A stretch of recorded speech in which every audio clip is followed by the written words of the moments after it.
We are here with the thematic track on role of smart grid technologies in power sector reform for promoting 24/7 affordable and environmental friendly power for all in India, sponsored by Swedish Energy Agency and Embassy of Sweden. The purpose of these events are to share experiences on smart grid, to discuss about the program and policies on smart grid, to talk about the smart grid pilot projects in India, various smart grid technologies, and renewable energy integration. Now I'd like to request Mr. Shirish Karu, Director, TERI, to propose a welcome address. May I invite Mr. Eric Bransma,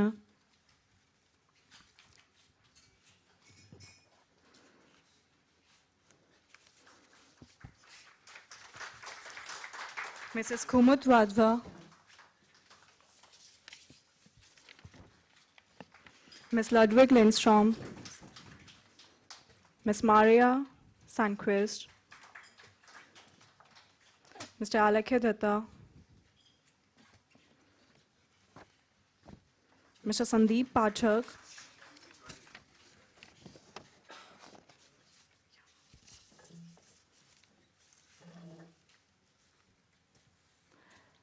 now I would like to request Mr. Shirish Karu to propose a welcome address.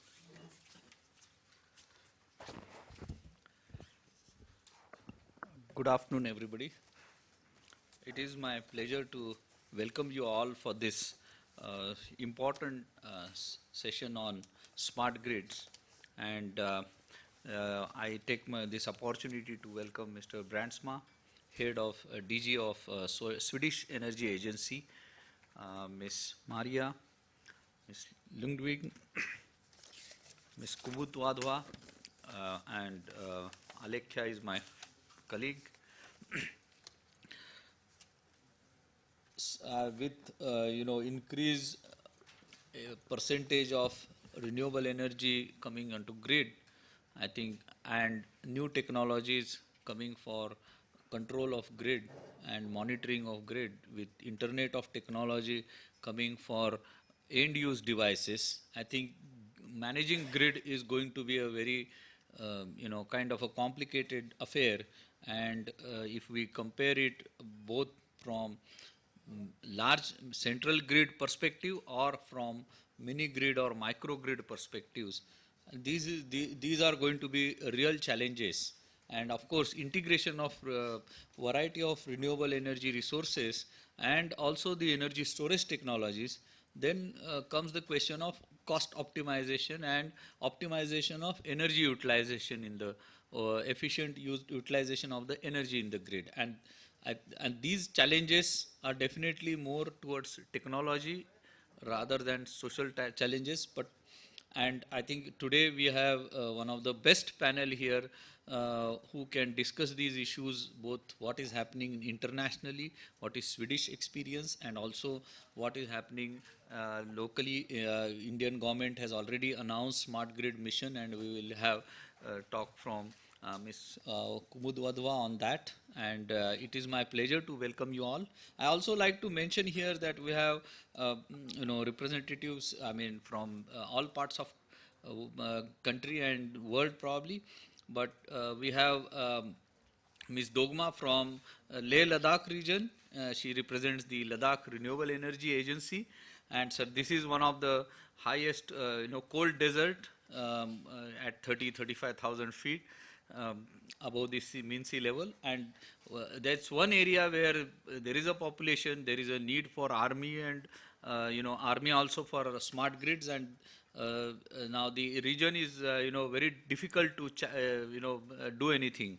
So I think that will be also very interesting to see if they have any experiences to share, and how these technologies can be used there. So with these little words, I welcome you all, and hope you will enjoy and also learn a lot in this session. Thank you.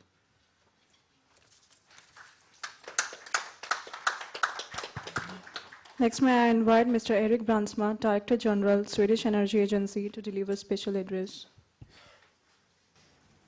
Thank you. Do you mind if I stay here? Because I think I lose more time getting there than if I just start talking from here. Yes, if that's okay. Thank you very much, Shirish. Thank you, Terry. Thank you all for joining us in this important discussion here. Um, Interesting to hear also your experiences. I look forward to discuss some of your questions. Thank you for hiring the expectations as one of the world's best panels on the issue of smart grids. We'll see if we can live up to that. We certainly try to do our best. Smart grids, what are they? What is this all about? And I won't try to give a definition, because I think many have tried that. It's constantly evolving. It is constantly developing at a rapid pace, but it has something to do with enormous amounts of data generated through enormous amounts of sensors that then helps us interpret through algorithms and then helps us manage. Now let's see what we can manage. How can we use it? Because just to have this in place is not enough. We need to know what we can do with it. And as you rightfully pointed out, this is all from at a macro level, at a micro level, and anything in between. Around the world, we have a global energy transition. We are moving towards a completely new energy system. The only enabler that needs to be in place to make that happen is grids in different shapes or forms. As an example, in Sweden, we are going to a 100% renewable system.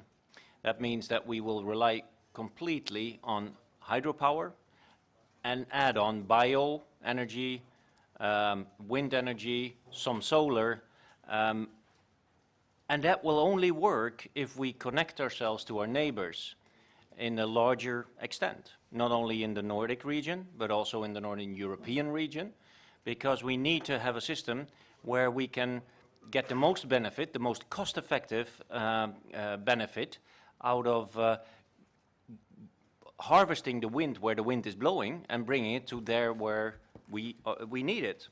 The same with solar, the same with bioenergy, so we need to use each other's strength.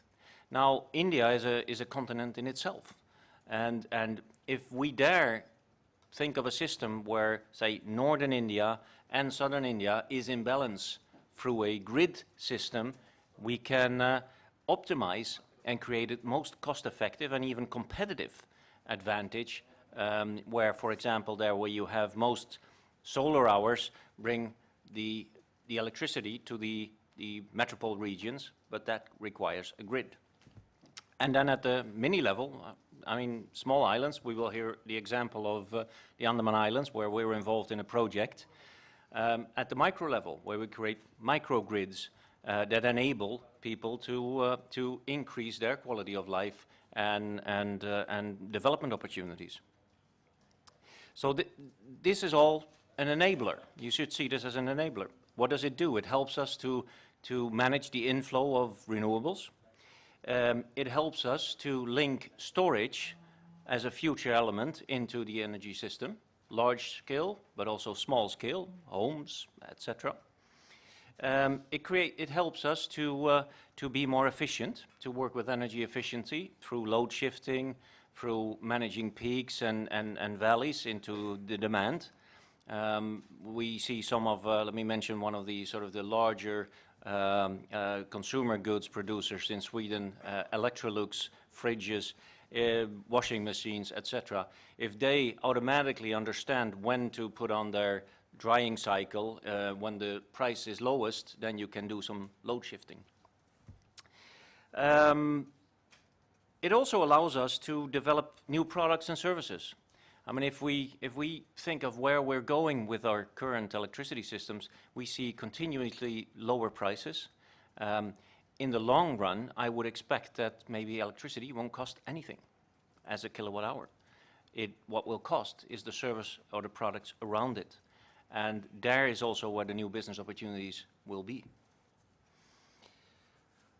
Examples of that is, as I mentioned, at sort of the consumer level, at our homes. When my dryer knows when to start its drying cycle at the cheapest point during the day, that would be great. If my fridge knows what the new actors that come in with different business ideas that come from completely different backgrounds than, say, energy engineering, and understand the possibilities to link energy to new products, developing new partnerships, and this will definitely change the landscape of who is active on the energy markets in, say, 10 years from now. This creates challenges, including social challenges, of course, but I strongly believe that, that this is to the benefit of both, say, being able to live up to our, for example, climate agreements or other targets that we've set ourselves in terms of energy efficiency, but also for our sustainable development goals, where we have taken it upon ourselves to, as all countries who have undersigned this, to eliminate poverty, to create possibilities for development, to build smart and sustainable cities, to provide access to affordable, sustainable energy for all. These types of goals will be able to achieve thanks to this type of thinking, this type of product development, this type of implementation. Let me close off by also a backside of this development. What we're creating here is an instant system that also is vulnerable. It's IT based. It is without a doubt, we are every day dependent on electricity being available at any point in time, not only for production, but I mean, try to imagine a day without electricity for us here in this room. I know there's many others around the world that have no access to electricity, and then this is a different issue. But we are making a very vulnerable system in terms of security. We've seen examples where, without naming any names of countries, but in the Ukraine, whole areas had blackouts through manipulation of the IT system. And that is an example of what one can do and disrupt a society from the base. And this needs to be taken care of. We should not take that issue lightly. That's why I also want to take this. In principle, it's possible to hack into an electric vehicle system, which then needs to be very, very secure, and then impact, say, the national grid. And these are the types of issues that one should take into account also here. So I see great opportunity, I see great possibilities, and mostly for humanity, I see this as an opportunity for further development in the right direction, being able to live up to our obligations under the Paris Climate Agreement. And with that, I hope for a exciting discussion today, as I hope I would be able to sort of have succeeded to eliminate the exciting area that we have ahead of us, but also the enormous amounts of elements that we need to think of in order to make this work. So thank you with that.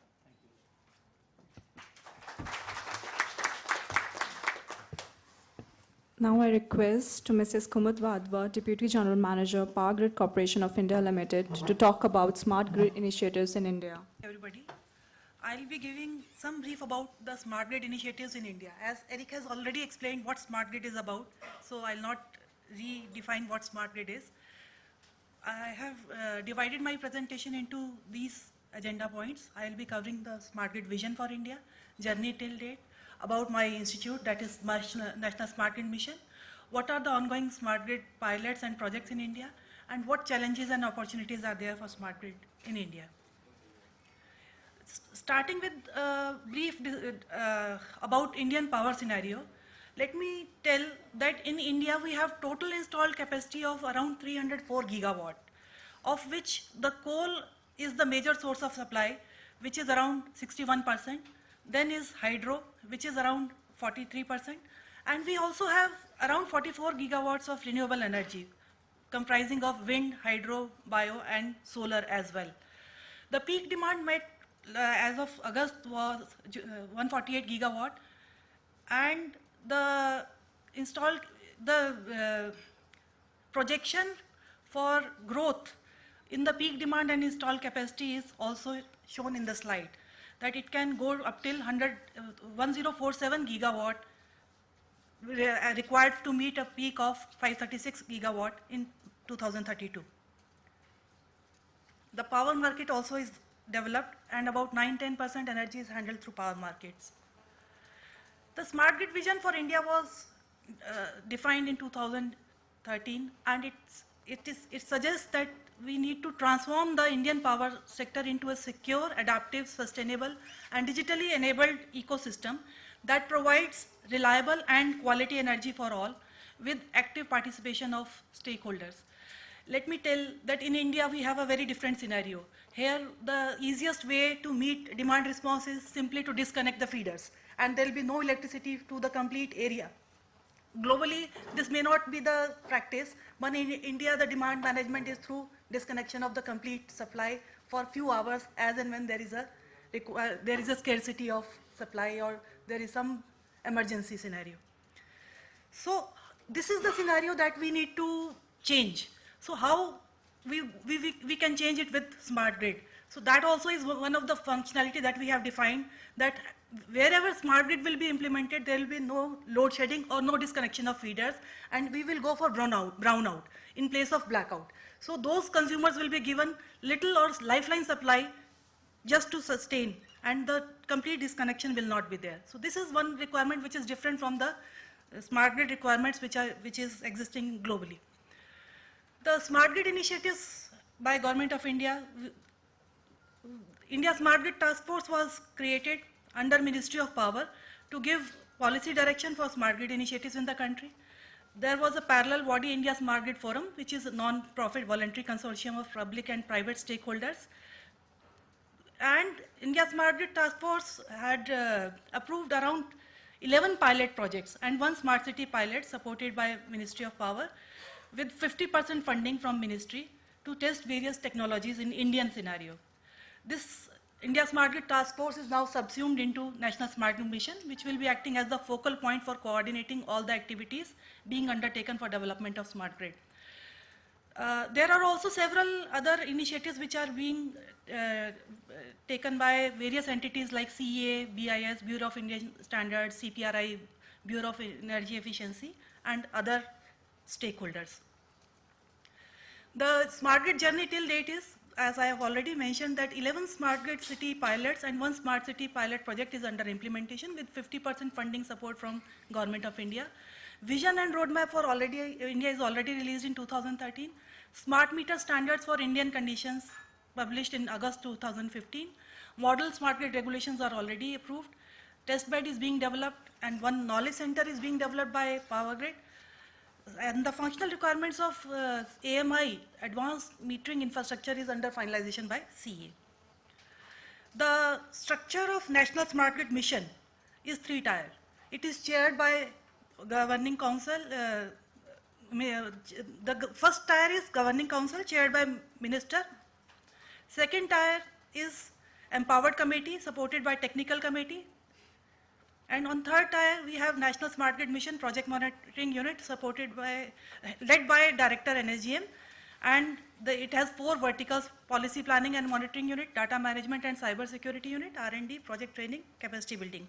Parallelly, we have a state level mission also, which is there for all utilities in a state. It is to have a smart grid cell and also representation from consumer bodies and local bodies. So this is the institutional structure for developing smart grids in India. Central level, National Smart Grid Mission, and state level is State Level Project Monitoring Unit of SLPMU. The scope for National Smart Grid Mission is to help deployment of smart meters and advanced metering infrastructure, substation renovation, development of distributed generation, specifically in the form of rooftop solar, real-time monitoring and control of distribution transformers, provision of harmonic filters and other power quality improvement measures. And as Eric was mentioning, that one of the potential usage of renewable energy can be, we can go for public transport services through in the form of electric vehicles which are charged through solar. So this electric vehicle charging infrastructure also is part of National Smart Grid Mission scope. And also development of medium-sized microgrids. It is not that smart grid is just starting in India.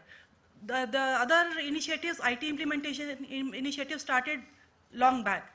Under RAPDRP scheme and IPDS scheme, government is funding various building blocks of smart grid, be it GIS mapping, consumer indexing, billing metering, and other such SCADA DMS applications, which are the basic blocks for smart grid. Then Deen Dayal Upadhyay scheme is for electrification of unelectrified villages, and it is planning to give access to 50 million households. Then we have a vision to provide 24/7 energy for all by 2019. The plan for expanding renewable energy is to increase it to about 175 gigawatt by 2022, of which 100 gigawatt will be solar. Also, there are 100 smart cities which are being developed, and smart grid shall be a key component in those 100 smart cities. Another major initiative for smart metering in India is that under UDAY scheme, there is a mandate that all consumers consuming above 200 units should be provided with smart meters by 2019. The regulations for smart grid are also in place, be it on the investment side, tariff design. There is a mention that one can go for dynamic tariffs also for smart grid implementation. The safety and standards are there. Customer engagement provisioning is there, and there is also a provisioning for capacity building in the form and provisioning of smart grid cell and nodal officer, which is required at each DISCOM level. If we look for the smart grid functionalities for the pilots, we had, and we say that AMI will be one component: peak load management, power quality management, outage management, demand response, and renewable integration. These will be the key functionalities for smart grid pilots that should be tested in India. And you can see that all across India, starting from Himachal Pradesh in north to northeast, Tripura in northeast, Mysore in south, and Puducherry in south. So the whole length and breadth of India was covered, and 11 states had opted for implementing smart grid pilots with various combination of functionalities, which is depicted in this slide. The objectives of pilot was to provide insight into integration of consumers. We need to take consumers on board. It is not that by deploying smart meters and smart solutions, we will get the results. Unless and until the consumer participates, the objectives will not be realized. So that was also one of the objectives. Then all the functionalities were to be tested. And also the pilots were supposed to help in redefining the business process. The overview of smart grid pilots, if we see, other than what is being supported by Ministry of Power, there are small initiatives at various utility level. Major ones, again, 11 smart grid pilots are costing around 333 crore rupees. 0.2 million consumers are there in those 11 smart grid pilots. We have also sanctioned 3 major smart grid projects under National Smart Grid Mission. One is Amravati, another is Congress Nagar, both in Maharashtra, and one is in Chandigarh. These three major smart grid projects will be covering around 0.3 million consumers, and the total estimated cost for these 3 projects is around 257 crore, that is 2570 million rupees.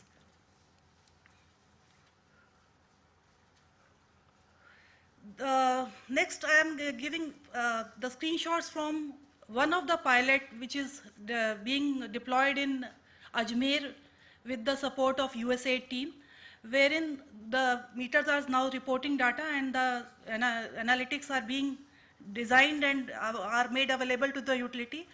You can see that these analytics are giving DT-wise statistics, instantaneous current, voltage, power factor, load, etc. And also we are getting near real-time DT audit on daily and monthly basis. Load violations with reference to the sanction load are also getting highlighted. And there are many more such analytics which are being designed and developed for these consumers. There are only around 1,000 consumers in the Ajmer which are currently in this pilot. Also in Ajmer, there is one mobile app developed for consumers, which is for consumer engagement and transparency. The consumer will get on his mobile application the current meter reading, instantaneous load, current, power factor, and graphical display of the consumption. They can also receive notifications and advisories that what should be the usage to control the budget. The key challenges for smart grid. pilot stage, there was lack of skill and readiness in the utilities. Initial response of industry indicated lack of preparedness. That standards for smart meter got delayed, and there were different specs for different utilities. Integration with existing systems is one of the biggest challenge in the present pilots.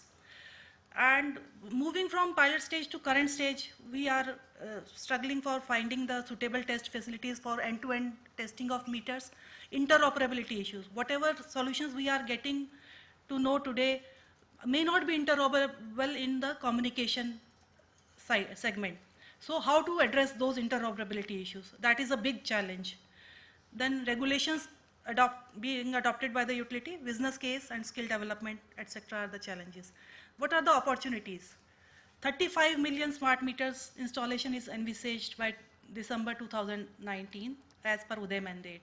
40,000 megawatt of rooftop by 2022, and in the proliferation of electric vehicles, creation of charging infrastructure. These are some of the opportunities, and industry can join hands under ESCO model. That's it. Thank you.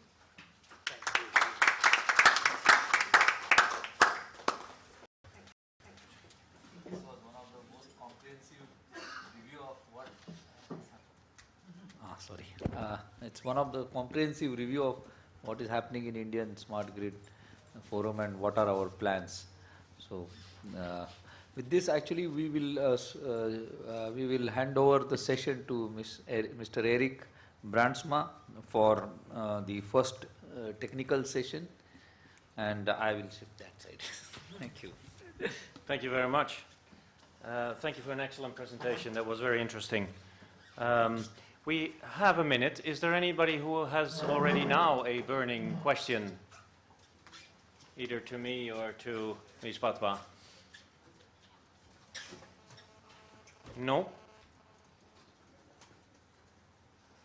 Good. Then let's continue in the discussion here. Or maybe I can ask a question. Just thinking of it, in terms of the initiatives that you showed here in India, how much is that converting existing grid situations into smart grid situations, and how much is actual completely new grids being installed, allowing people to have for the first time access to electricity? I just mentioned that under Deen Dayal Upadhyay scheme, around 50 million people are going to get access to power. 50 million.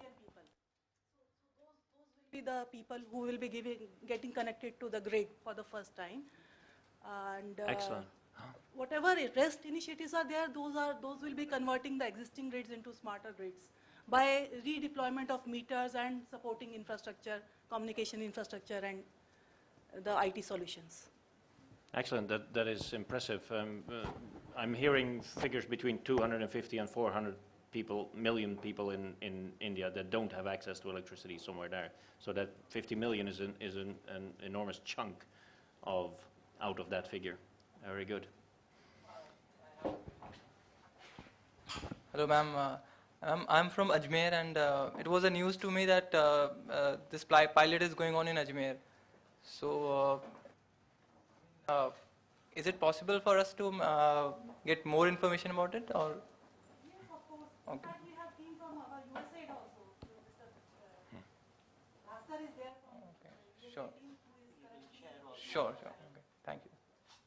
It is just a small pilot with 1,000 consumers, so that is why we are knowing the exact details. But it will be shortly launched. In October itself, the launch is planned. And there's an information available on the internet maybe also? Yes, that can be. Okay. Good. Thank you for your question also. Good. Then we move on. Now things are being hit. Good.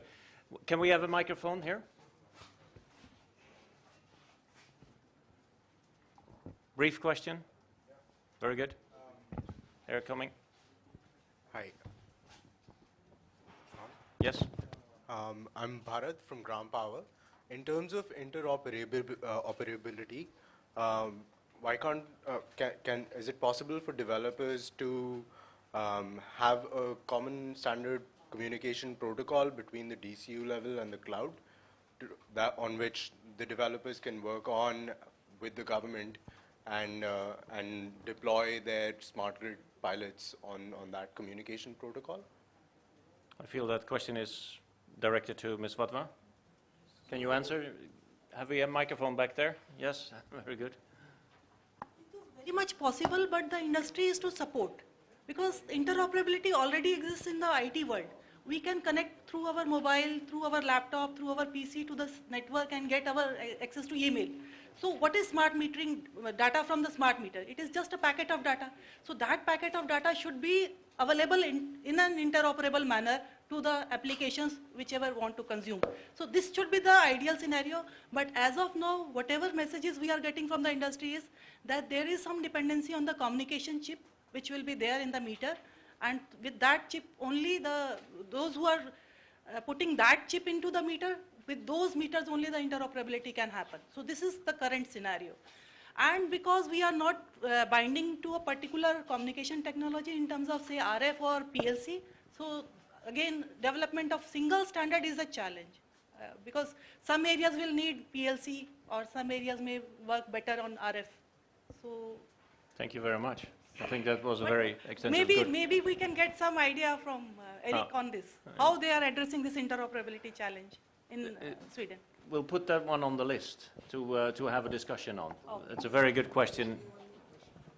Yeah, I just want to, very briefly then, in that case, because I want to continue with the program. There's more opportunity to ask questions later on, but please go ahead, sir. Please mention your name and affiliation also. Richie Lutaria. Actually, I'm a journalist from New India Times.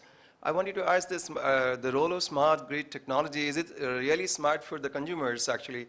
As the solar energy, if the government is reducing the rates of the solar panels and other equipments, everybody can put on rooftop easily, but that is not reduced.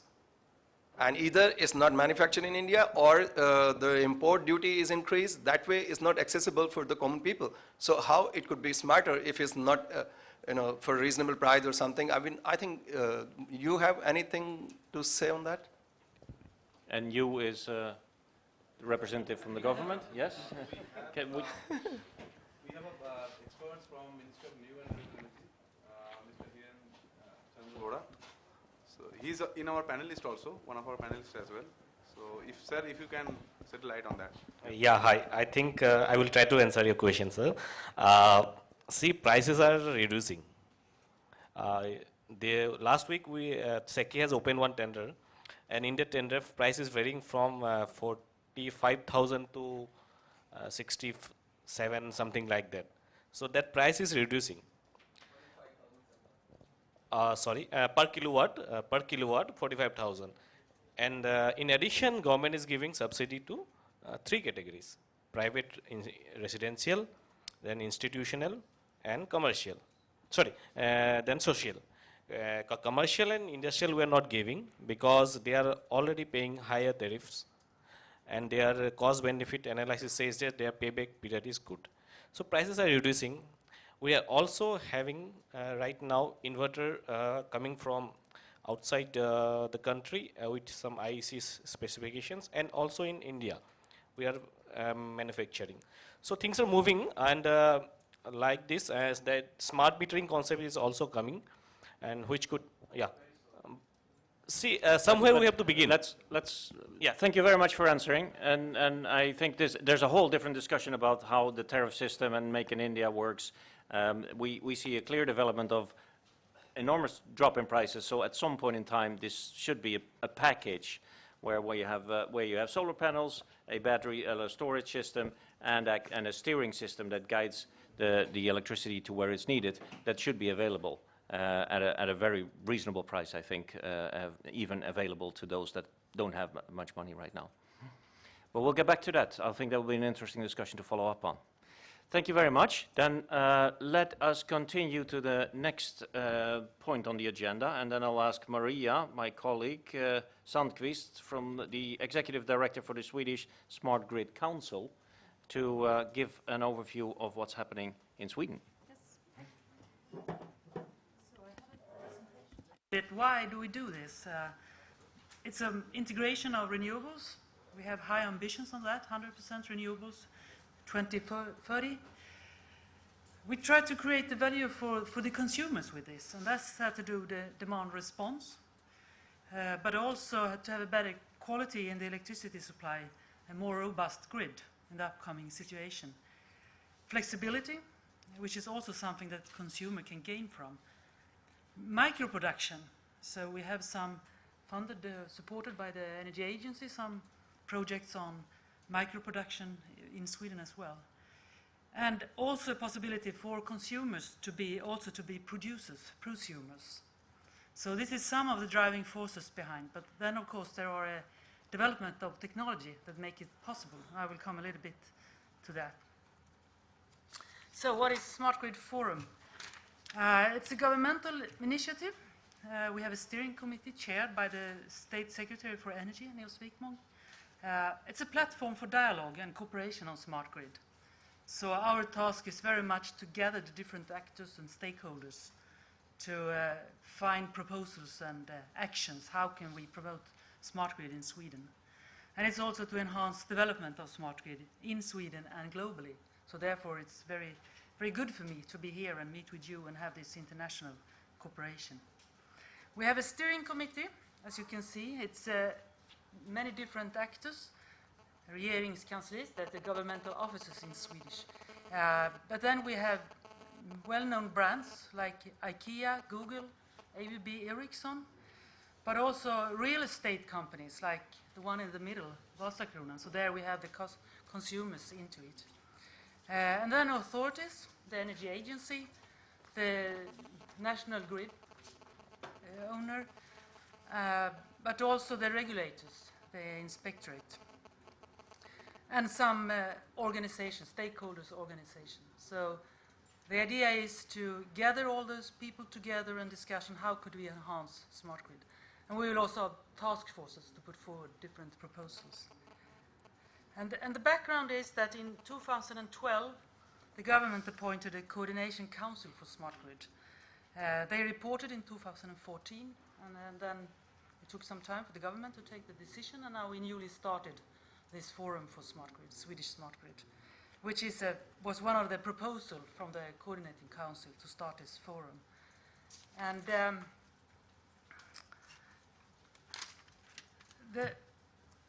the coordination council, they made up an action plan on different issues. So one of our tasks is to follow up on that action plan. I will not go into the details there, but we made up this schedule over what are our tasks now, what are the issues we are going to deal with. As I said, to cooperate and coordinate with different relevant stakeholders.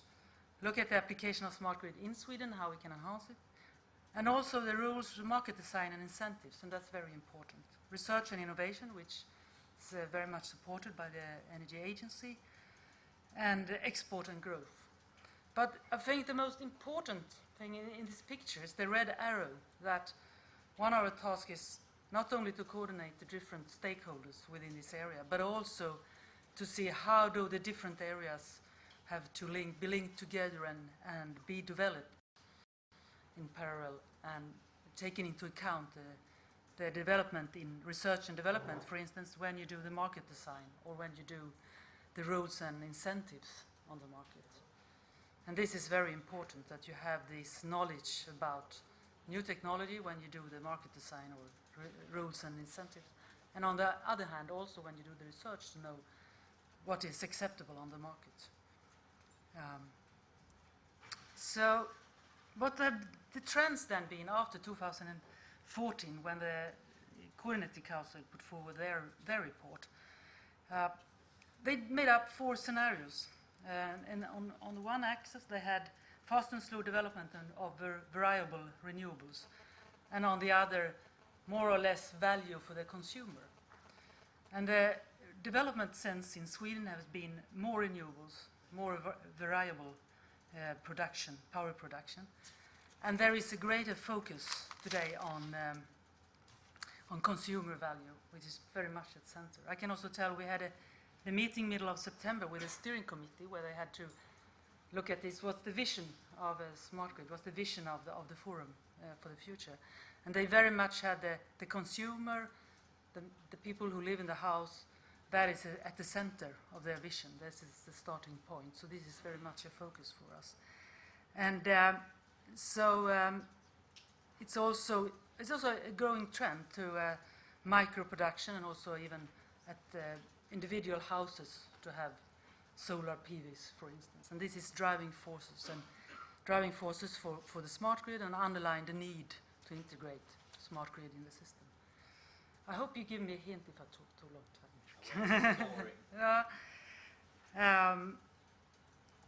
Next train, Eric mentioned about it, the digitalization. Smart grid is very much about connectivity, and this is in the whole system and in the whole society. And there are, of course, the risks with it, but also a lot of opportunities. Opportunities for consumer to adapt for prices, peak load, peak production, what you want.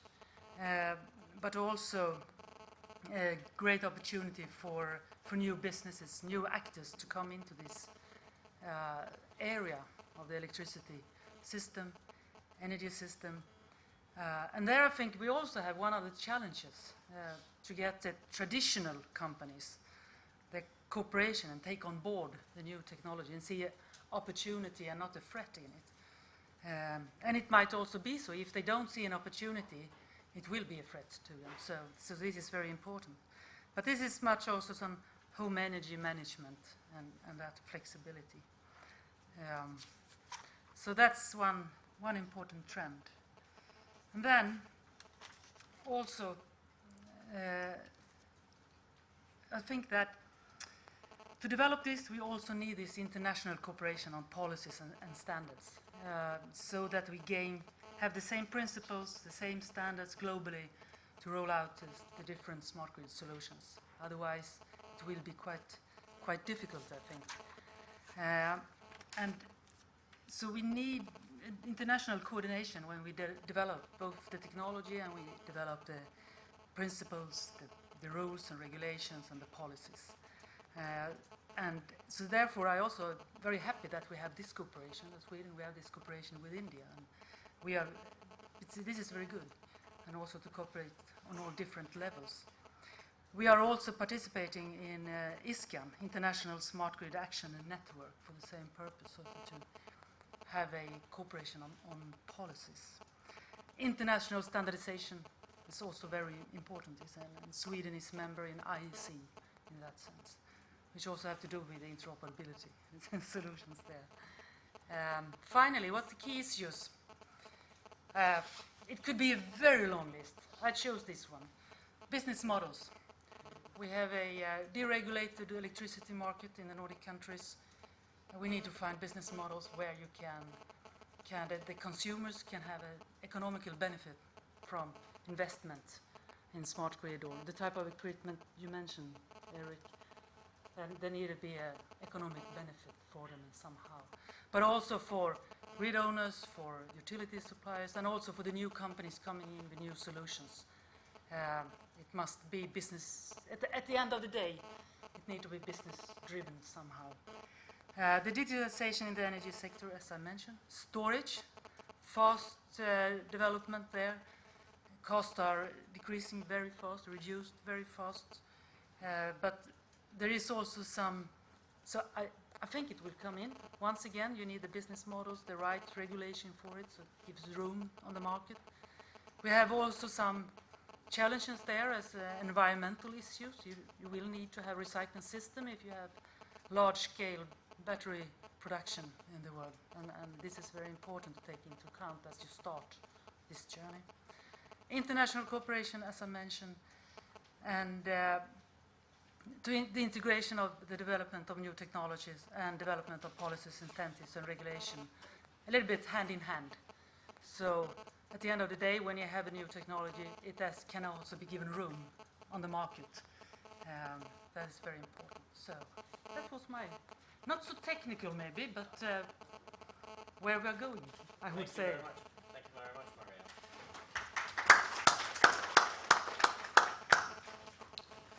Excellent in time also, I should say. Very good. Shall we continue with the next presentation, a microgrid project on the Andaman Islands, Mr. Ludwig Lindström. And I must admit, sitting up here, it feels a bit like driving a cabriolet in the middle of the winter with the heater on full blast. Something you would never do in Sweden, but it reminds me of the enormous waste we have in our current system also. There must be ways to optimize that through, for example, the sort of climate control systems that are linked up to the grid, to the smart grid system, as an example. We have extremely good software available to sort of manage indoor climates, etc. But that as a little side effect, and just filling the gap between Maria and Ludwig. Ludwig, please. Thank you, Eric. And I'm very happy to be here, and also happy to see that we have a good audience, and that the discussions starts directly. Very good. I'm going to give you a little bit glimpse of our work here in India. Let's see, there it is. We're working with the research projects related to microgrids. And we have focused geographically on the Andaman Islands for the simple reason that the government of India have decided to phase out diesel, fossil fuels, on the islands. And that is because right now they're subsidizing with 25 rupees for each unit, and then selling it for 5 rupees. So that is one good reason, and then also the reason that it has to be a greener system on the islands. This is in line with the variety of programs and initiatives in the Indian system decided by the government. And so we started working in India 2009, and 1 year after we signed an MOU and between the countries on collaboration on renewable energy. And it's MNRE who is responsible on the Indian side, and we are the implementing agent on the Swedish side. And this microgrid program at the Andaman Islands, MAP, it's a research innovation program targeting these challenges of today, but we're also looking at to develop reliable solutions that can then also actually create part of the energy system on the islands. Actually, long-term sustainable solutions. Of course, we're also aiming for replicability and scale-up in the long run. So what we want to do is to contribute to fossil-free power production on the islands, also in mainland. Doing that by developing and sharing of best practice, and that is also linked to our work in the ISCAN under Clean Energy Ministerial. We're also aiming to establish and develop competence and knowledge to support this process. It's very important. It's not about technology, these projects. It's as much about actually for the population on the islands to be able to run these microgrid projects and systems that we will develop. We don't want to see another example of that when the project ends and everything falls apart. This is not going to be that. We really hope that, and we have prepared the teams for that. So they have already starting to develop their relationships. We have, up till now, we have had 3 consortia working with their feasibility studies, defining their proposals, different cases that they think should be a good project. They have come up with some 14 cases that they have analyzed. The criteria for these projects are that they're supposed to be 100% renewable, 24/7. We encourage DC solutions, and it should be joint projects with Indian and Swedish stakeholders. So the sustainability criteria is highly emphasized in this program, and given the condition on this island, it really puts an extra twist to that. As you know, the island, have a high strategical value for the country. India in general have a strong land legislation, and on these islands that is really taken to a high level. 90% of the land is protected forests. One reason for that is because that there are indigenous people living there, 5 tribes, some thousand people, a couple of thousand people, and they are supposed to be protected. We are not going to mix them with this civilization. So what you see here on the picture is convoy, goes 2 times a day, 6 o'clock and 9 o'clock. 1 police car in the front and 1 in the end. And you're not allowed to stop the car, you're not allowed to take any pictures, you're not allowed to do anything to take contact with these local tribes. So that, of course, that puts an extra twist to when we have required that these project teams to develop totally sustainable systems. And as I mentioned, the capacity to run these systems is also another very strong criteria. And as you can see in the upper block there, that is the Indian actors that has been defined during this feasibility period. And then in the bottom you see the actors from the Swedish side. This is just a bunch of names, but what you see is that it is small and medium-sized enterprises from both sides.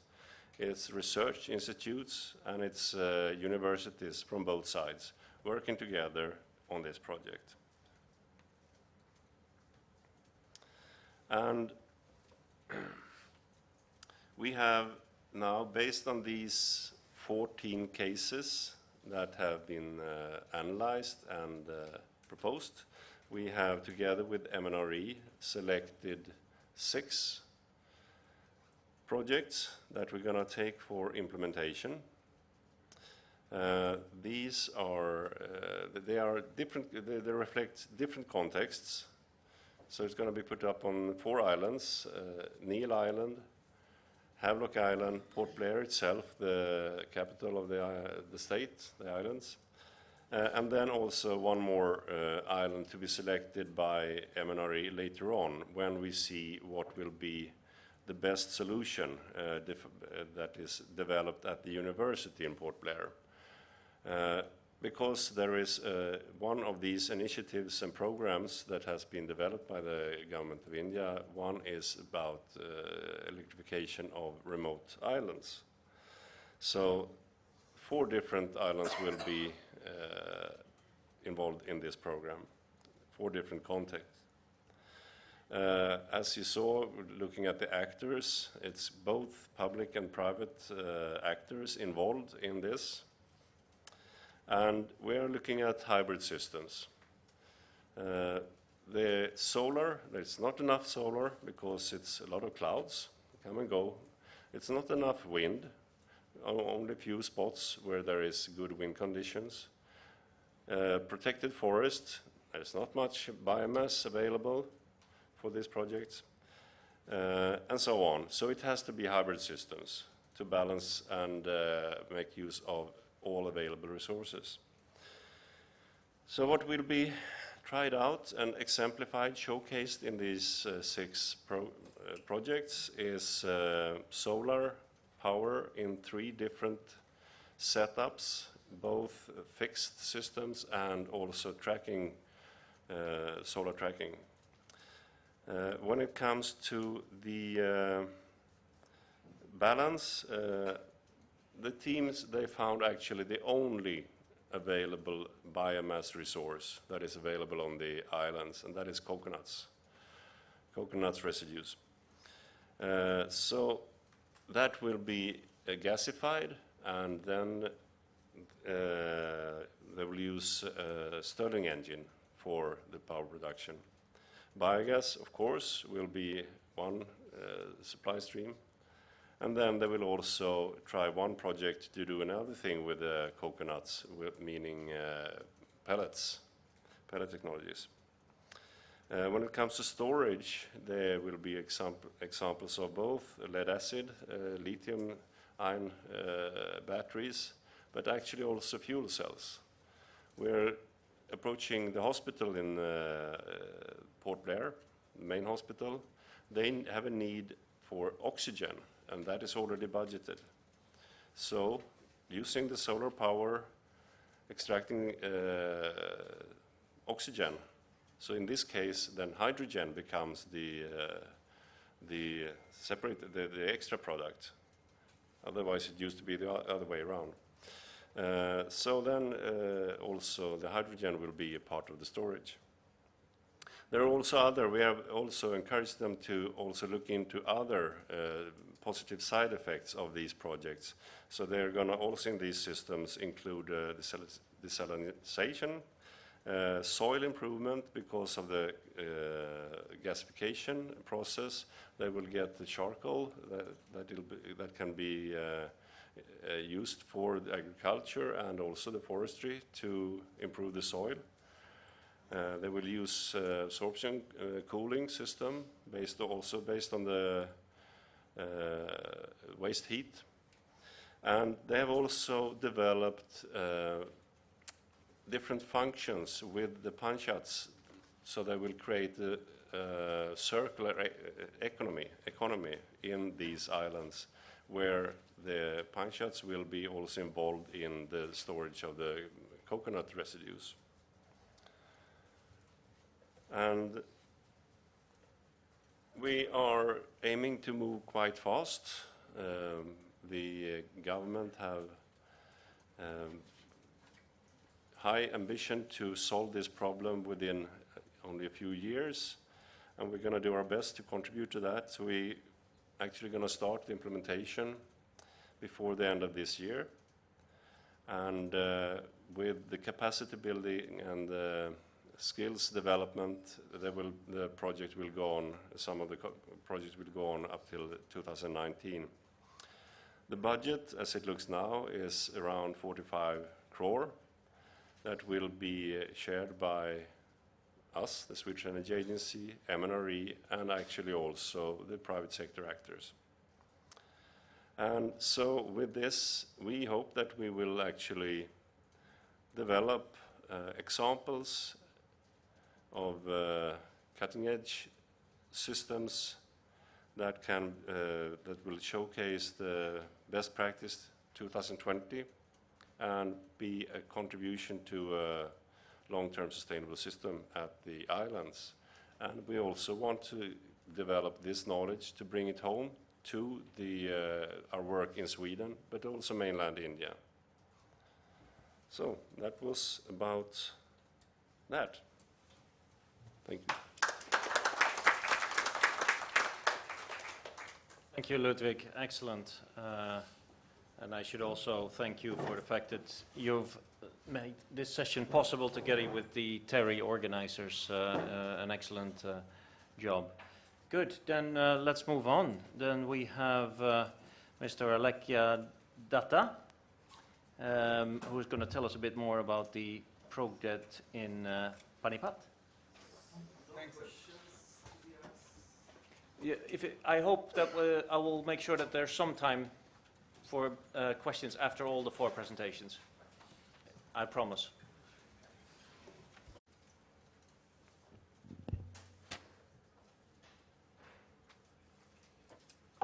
Good afternoon to you all. My name is Alekia Datta, working in Energy Environment Technology Development Division in TERI. First of all, I would like to thank Mr. Erik Bernsma from Swedish Energy Agency for supporting us from day one to build up this thematic track, alongside with Mr. Pawan from Swedish Business Council and Miss Maria as well. Because this particular thematic track, even Embassy of Sweden, they are very much interested to host, and they strongly supported us to organize this event.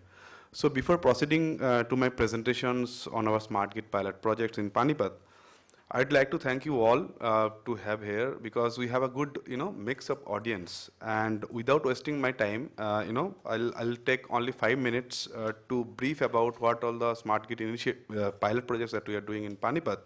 We'd like to have more deliberations among with all the distinguished speakers and the participants. So as Ms. Kumud Wadhwa ma'am already mentioned about the initiatives taken by Government of India in way back in 2010, and then we have formed a forum called India Smart Grid Forum. We have representative from there, Mr. Akshay Ahuja, who will be a panelist as well. So I'll not explain in detail. I just set a background on that, like how we have started this Panipat journey. There are 14 pilot projects that have been initiated by Ministry of Power through India Smart Grid Task Force, now National Smart Grid Mission. One of the pilot projects was in Panipat, that is a state in Haryana. So, and this project is completely supported by Government of Japan through Ministry of Economy and Trade Industry, and NEDO is being the implementing agency for that. So, there are 14 pilot projects has been selected by Government of India. Out of that, we have selected Jaipur in Rajasthan, Panipat in Haryana, and Guwahati in Assam to carry out the pre-feasibility study for the implementation of smart grid functionalities. So these are some of the numbers you can see in the slide. And finally, we chosen Panipat because some of the basic functionality of Smart Grid pilot project is to, the completion of existing RAPDRP projects, because we'll use some of the existing database like geospatial database of electrical assets, advanced metering infrastructure which was implemented in RAPDRP. So, so this is on the basis of set criteria by Ministry of Power, Government of India, we have selected Panipat as one of our pilot project. And being a demonstration project, we thought it is very near to Delhi, and NEDO has selected this on that. So in Panipat is basically, the pilot was selected earlier by Ministry of Power. The total number of consumers was around 31,000. That means 31,000 number of smart meters we are going to deploy over there. And in Panipat, basically there are, in that particular subdivision, we have 8 11 kV feeders. And the transmission losses, if you can see, in India we used to call aggregated technical and commercial losses. It was as high as 36%. So that is one of our main, reason to select Panipat as our Smart Grid pilot projects, because we thought if we, reduce these losses in Panipat, so it can be replicated elsewhere also, those technology that we are going to implement. So this is, the kind of a consortium, because earlier days, the 50% of total project funding has to be provided by Ministry of Power, and remaining 50% has to be arranged by the state-owned utility. In our case, state-owned utility is Uttar Haryana Bijli Vitran Nigam Limited. So as you know, the government-owned utilities, they are, they have the scarcity of funding. So then the Government of Japan thought, let us collaborate with Government of India, because Prime Minister also, both the Prime Ministers are committed to have a bilateral dialogue with Government of India and Government of Japan to implement smart community projects, rather smart grid projects. So that is why, the story started, and NEDO came into the picture, and they have assisted that state utility to give the part of 50% funding, in addition to Ministry of Power part funding of 50%. So we are basically the strategic partner of NEDO. We basically design the entire system specifications while implementing this project. We conduct this feasibility study and pre-feasibility study as well. And there are several consortiums, Fuji, and being the project funded by NEDO, its mandate, there will be Japanese companies, because NEDO want to promote Japanese technology, and they are the experts in smart community pilot projects in across the world. So some of the Japanese technology provider, Fuji Electric, Sumitomo, even India Smart Grid Forum, they are also involved through Fuji Electric for providing the consumer awareness before implementing the smart grid pilot projects.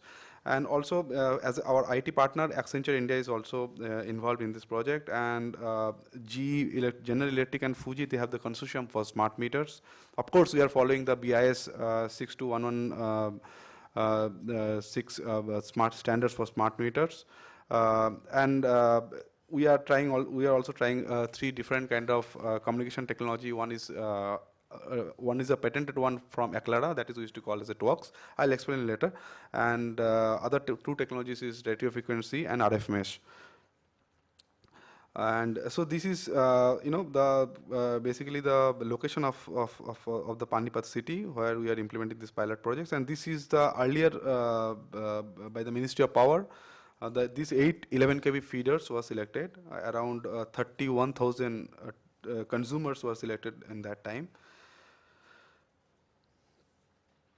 So this is basic profile of that particular pilot areas, and this is the highlighted feeders. The purpose is out of 8 feeders, we basically implementing 4 feeders because the budget as envisaged earlier during pre-feasibility study when the 14 pilot projects were launched.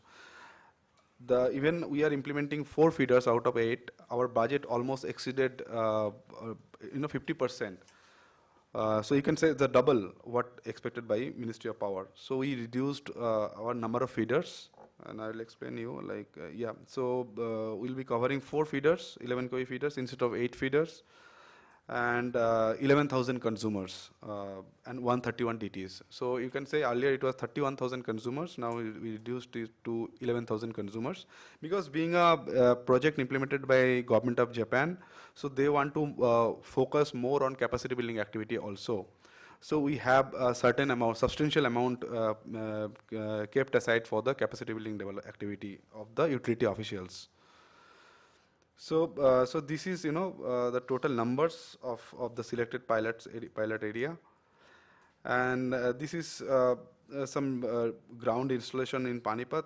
I just wanted to put because as per the Indian context, so this is basically the architecture of electrical system. We don't have very smarter systems, sir, as on that, but yes, we definitely can't compare with Sweden. So some of the glimpse I try to put it here. So this is the kind of a technology that we are going to implement. And just to inform you, we already started implementing smart meters. And another 3 months' time, all 11,000 consumers will be covered. And then, of course, we'll getting the data. As Kumud ma'am already mentioned, they have also implemented one pilot project in Ajmer. So we'll be implementing smart meters with a communication technology called TWOX. And TWOX is a communication technology is being patented by Aclara in US. And because we want to, we are not readily going with only one communication technology. We want to try with a hybrid communication technology to test which will act it better in which conditions. Similarly, we'll go for substation communication equipment, advanced metering infrastructure. So it's all common functionality of any smart grid projects.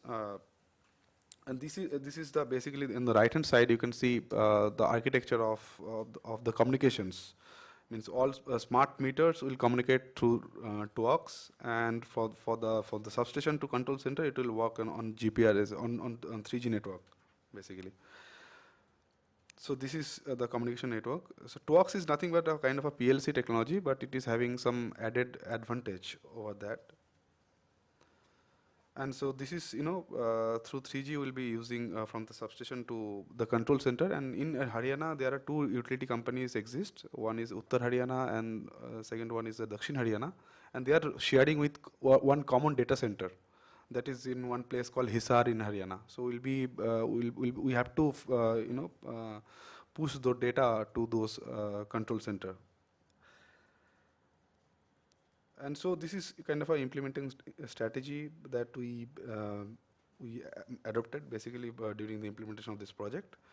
And some of the benefits, one of the major benefits that we are supposed to, earlier we mentioned like Panipat is having a losses of around 36%. We have to reduce it less than 2-digit numbers as per the mandate of Ministry of Power. But to start with, we have a target of 15% AT&C losses. We are trying to reduce that. So this is, some advantage of smart grid, any smart grid pilot projects. If you implementing smart meters, of course you can play the demand side management. You can, you can also control the peak demand at a certain time. So some issues, as one of our participants has correctly mentioned, the interoperability of smart meters. But yes, what in this pilot project, whatever we are implementing, it is as par with Bureau of Indian standards of any smart grid technologies. Yes, we do not have many smart meter standard. We do have one smart meter standards, but the communication standards are yet to be, yet to be developed.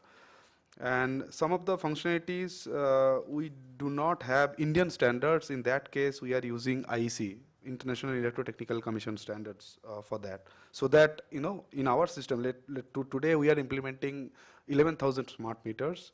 The head end should be used by any of the manufacturers. So that is our main objective. And because even utility, maybe after implementing of this pilot projects, they want to implement another smart meters, so existing system can be used. So that was our main motto of these pilot projects, alongside capacity building and all. So that I have already mentioned, we are using RF mesh.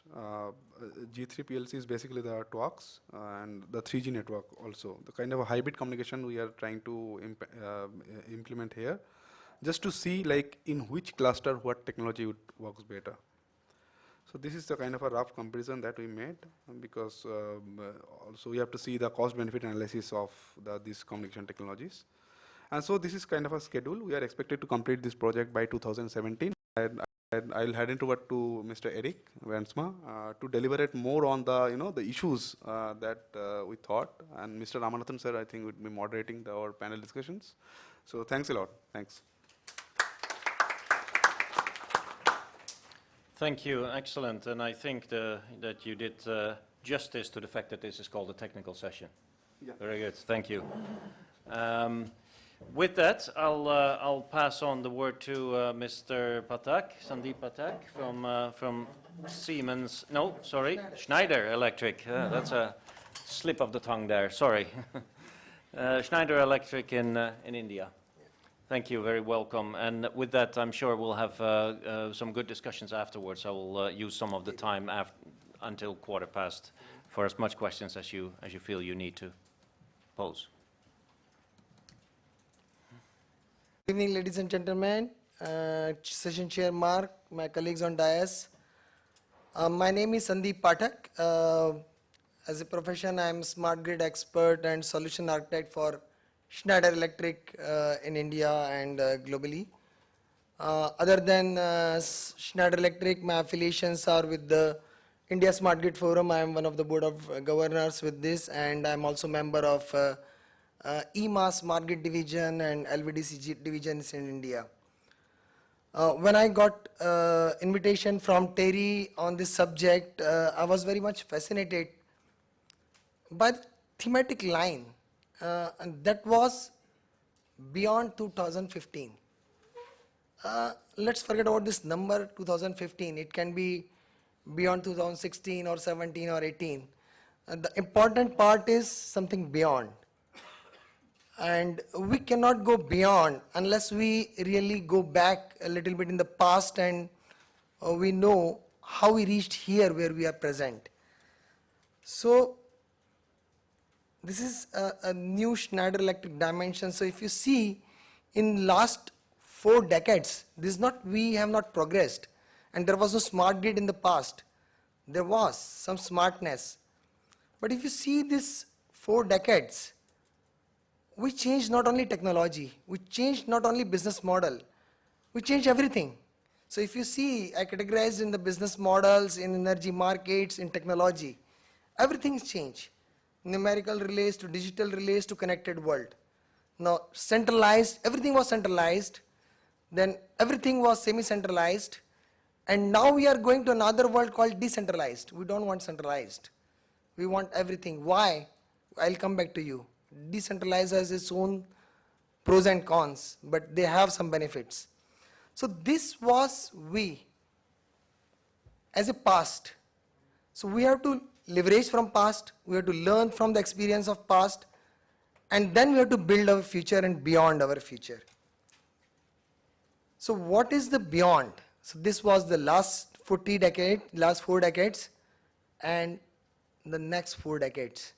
So what is the change you see here? Can you see what is the change here from last 4 decades? And if you see in Indian context, I'm sure this earlier session would have been conducted. Do you know how much renewable we are going to inject in not 4 decades, in 4 years? Now we have stopped talking about decades. Now that resolution has come to years. 175 gigawatt is the renewable penetration. And where we are right now. Anybody has idea what is the current capacity of Indian grid? Is 265 gigawatt. We are adding 175 gigawatt. That is a 66% of what we did or achieved in last 4 decades. So this is what is change and what is beyond. Change was there was a progress, but it was a steady progress. And what is next is a exponential progress. Everything is very speedy. So technology is speedy, models are speedy as discussed. So we are 1.5 times energy consumption with the less resources, and we have to become 3 times more efficient. So that is where the smart nets comes, that is where the smart grid is required. You see, by 2050, that much population will come to the cities, and industrialization and digitization. So these are the 3 big words. And that is where our 3D, if you remember, if you forget about my initial slide, we are talking about the 3 Ds, which is a global Ds. Now what are these Ds? These Ds will answer and address this challenge. Urbanization massive, digitization, and industrialization. So if you see what is the first D is a decarbonization.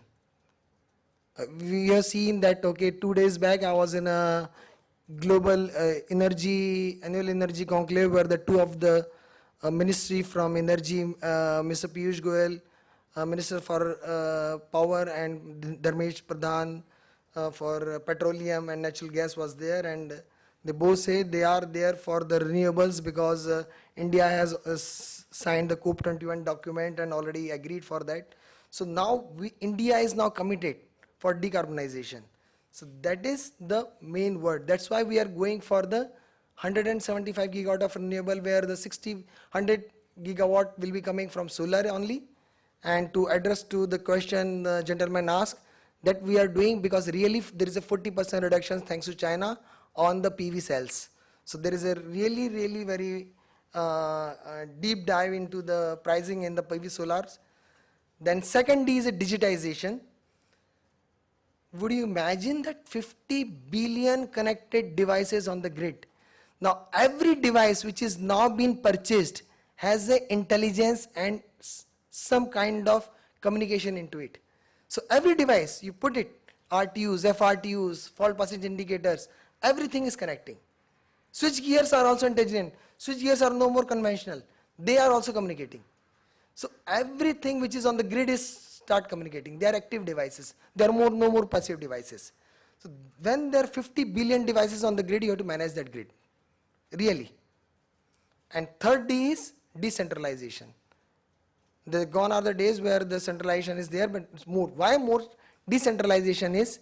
Because it is more faster. Now, I don't know whether you heard about the concept called self-healing grid. The self-healing grid is a concept, and it's not on the paper, it is not on the PowerPoint, it is being deployed in India only. If you see in the Dharavi, Mumbai, where to achieve the SEDI, there is a breakdown, you cannot reach Dharavi because of the traffic congestion. So there are the RTUs, FRTUs intelligent enough, which can reconfigure the grid on the event of the fault. They can talk to each other, they can isolate the faulty section, and they can reconfigure themselves. So this is the decentralization of the grid. So that is where the 3 Ds are playing the major role into the smart grid technologies. Now fourth, very important, This is, I want to pay some attention to this curve. This is called a duck curve. Have you ever heard about it? So this is a duck curve. Now duck curve says that the gray is a conventional curve, which is having very less amount of renewable penetration. Now we are talking about, let's say, beyond, where the 175 gigawatt, our duck curve will be even more worse than this one. It will be a deep like this. So what is challenge here? There is a good, there is a renewable, but what is the challenge? When the night time will come, when the 4 p.m., 5 p.m. beyond, to sustain that normal level of demand, your penetration will be like this for the other sources, your gas-based sources, your peaking plants. So you cannot rely on the base load, and that time you need a peaking devices, because your demand is here, the sun has taken you down there at the renewable, and suddenly you have to come by 6 p.m. like this. This is the most worst in India case. So that is where the challenge is. The new technology is giving the renewables, which is cheaper, but they are bringing some challenges. So what is the electric grid? The scenario of beyond. What is the topic, thematic? The topic beyond is, it is more distributed and more connected. Very, very much distributed grid and very much connected to each other. So our world will be, so what exactly the challenges, if you see by all this jumbling, what we want to achieve basically, there are on the left side the problems which are faced by the Indian utilities, and what smartness and technologies can bring. We are not talking about technologies here right now. I'm just saying whatever technologies are there, what they can bring is a safe, reliable, efficient, sustainable, and they will achieve the right side of the thing. So more electric, more connected, more distributed, and more efficient. Just a few words on the microgrids. Why microgrids? Because this high level of renewables, do you think that conventional transmission system can handle? Because our system, suddenly there are green corridors, whether you heard about it, the Power Grid of Corporation is creating some green corridor, but these green corridors are not sufficient to cater this world, this energy. So that means such high amount of renewable has to be consumed there. If they are generated, they are asked to be consumed, and that's why it is not being transmitted. It cannot be transmitted because it will create another problem of the open access. It will create a problem of a new system of the protection system. So that is where it is more of a microgrid. Microgrid is the consumption at the same level rather than the injecting on the grid. And of course, it needs storage, as my colleague Ludovic already said, that one of the pilots on demand, so I'll not take much time, because that is, he has already shown in a practically how it is benefiting to the India, the microgrids. The life is on, that life must on, that is the purpose of this. Energy is no more kind of a, in India, Eric, we say that demand response is not kind of optional, it is voluntary, it's not voluntary, it is optional, so like, because it is already there in India. So we don't want that to come out from that, that life should be must on. Everybody, everywhere, everyone should has a right on this. Coming back to the solutions, so now there are various solutions, there is no dearth of solution. The problem is how to integrate these solutions. Like renewable is there. Renewable, unless until you do a proper forecasting and scheduling, you cannot integrate, otherwise it will create a problem for the grid managers how to manage that grid. Suddenly if it is gone, how you will manage it? Few years back there was a partial breakdown of the grid. That was not on the fault. That was fault because of it was on the perceived fault. The protection relay seems something called voltage fluctuation on the grid, and they thought there is a fault and they tripped. Now imagine when such a high amount of energy will come and suddenly without any reason go. So that will, the entire technologies are there in 3 domains to cater to or upliftment of the utilities. One is the grid efficiency. Part of the grid efficiency we have to tackle. Second is the grid age, and then third is a demand response. So we are touching all the stakeholders of the smart grid, the consumer, which is demand response. Consumer has to be smart, he has a role to play, that to cut his own bills, he has to play a role that when when the tariff will come, different tariff, like mobile phones, you say different tariffs are there, you choose a different plan, same way you have to choose your own plan, then carries over the content, no more you are buying from only one distributor, you can buy from any distributor, so there will be a demand response, the grid age and grid efficiency. Grid efficiency is more talking about the IT OT because that is where the smart grid is there. Operation technologies were there earlier also, but what is there? Now we are blending, the perfect blending of the operational technologies with the IT technologies, and that is all Internet of Things technologies are there. Okay. So we have this grid efficiency. There are a lot of solutions like grid efficiency. You have whole sort of operational technologies, DMS, OMS. We talked about the metering solutions, visual monitoring system. Then we have a integration of the grid edge, which is a microgrid storage solution, and third one is demand side management, where more of a metering solutions are there and distributed energy resources. So as far as the technologies are concerned, we have a asset management, cleaner generation, demand side management, advanced gas distribution management solutions. Thank you. Thank you. Excellent. And then I'll practice some actual demand response and allow you to ask some questions if they're there, not by cutting you off because of the time. Very good. There was a question over there. Exactly. Do we have some microphones in the room? Thank you, first of Yeah, it's on. Just allow. Yeah, thank you very much for the session, first of all. I want to ask Mr. Ludwig Lindström regarding what, actually you have your projects in Andaman, Nicobar, and as you said, it's 90% forest there. And there are lots of tribal people there. So I hope you know about the environment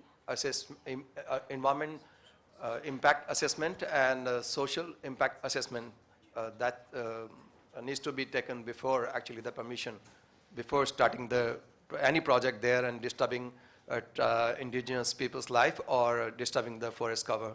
So I want to know about what do you think? I totally agree.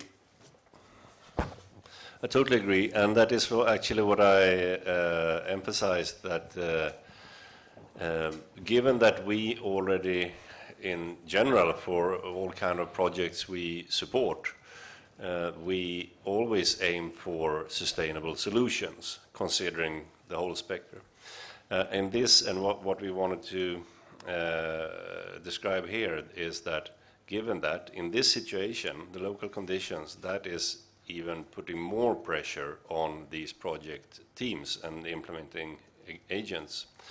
So that is one thing. Another comment is that none of these projects that we actually will work on will be geographically located where these people live. So it's separate. It's outside the forest. Yes. Yes. Very good. I see. Oh, great. There's some very good questions that are upcoming. Could I just allow AJ? I've seen you've joined us. You're very welcome. You need to. How long can you stay here? I want to give you the opportunity to say something before you need to leave. You can stay here for a few minutes more. I actually, Eric, don't have anything meaningful to add. That's hard to believe. I'm here in a hearing mode. Okay. Good. You let me know. I don't have to say. Excellent. Thank you, AJ. Continuing on the in the question, Yep. continuing on the question of the Andaman projects, you are doing Your name, sir. I am Gandhi. I'm Gandhi from Rayan Energy, and we are in the solar business. And now you are doing 4 projects in Andaman. And one of the, you said that some are fixed one and some are on moving installations. So can you explain what is the moving installations number one. Second question is because in the forest area or in the tribal area, there is no basic electricity available. So on the grid, it is the battery storage as well as the solar, both are provided, or only during the daytime when the sun is there, you are providing the electricity. And third is, what is the capacity of these 4 projects? How many kilowatt or megawatt the projects are there? Thank you. Okay, see if I remember. To start with, the solar moving its trackers following the sun. And these, for the solar cells that they're going to use there, it's bifacial. So they will also have mirrors behind it. And these solar panels, they produce power from both the front side and the back side. That's about the solar. And then what was your question about the forest area? Pardon? When the solar system is there, either you have got an on-grid system or you have got a battery storage system during the night. So it's going to be a balance between both the actual production, but also storage, different kind of storage that is going to be tried out. Both storage in the term of bioenergy that will balance over the day and over the year, but also, of course, battery storages, and then also fuel cells will be part of the storage. The biomass, you are converting into the pellets? The only biomass that is available on these islands, Coconut, you said. it's the coconuts, and that is part of the plantations and farming, large and small scale. So it will have nothing to do with the actual forest. No, not forest, but when you are putting up a biomass plant, it needs a lot of storage for the raw material Yeah. to store. And it should be in a dried form. And we have to have the calorific value of the coconut residue.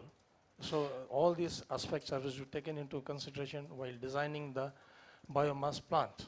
Yes, and that is actually exactly why that project, working with the coconut residues, is interesting, because they have created a potential for a circular economy by involving mainly the small-scale farmers, and they do the storage, and then you balance the price of that they get for the coconut residues over the years. So when it's scarcity, they get more, and so on. So they will. While you are designing the biomass plants, it is economic study has to be taken into consideration, so that whether it is viable or not. Number one, the regular supply of the coconut raw material, that residue is available, number one. Number two, what is the calorific value of those residue? And then it is a regular supply, so that you are getting a sustainable electricity produced from the biomass. So that has to be ensured while designing the basic system. Yes. Yeah. You're totally Very, right. very good points, and I'm sure you can discuss this a bit further, but I would like to allow a few other questions also to come in at this point in time. I had a hand up here, gentleman over here, and then there, and then back here. Good. Hello, this is Orpo from Skill Council for Green Jobs. And as a consumer of electricity, I just wanted to know how smart grid could help me in reducing my electricity bill.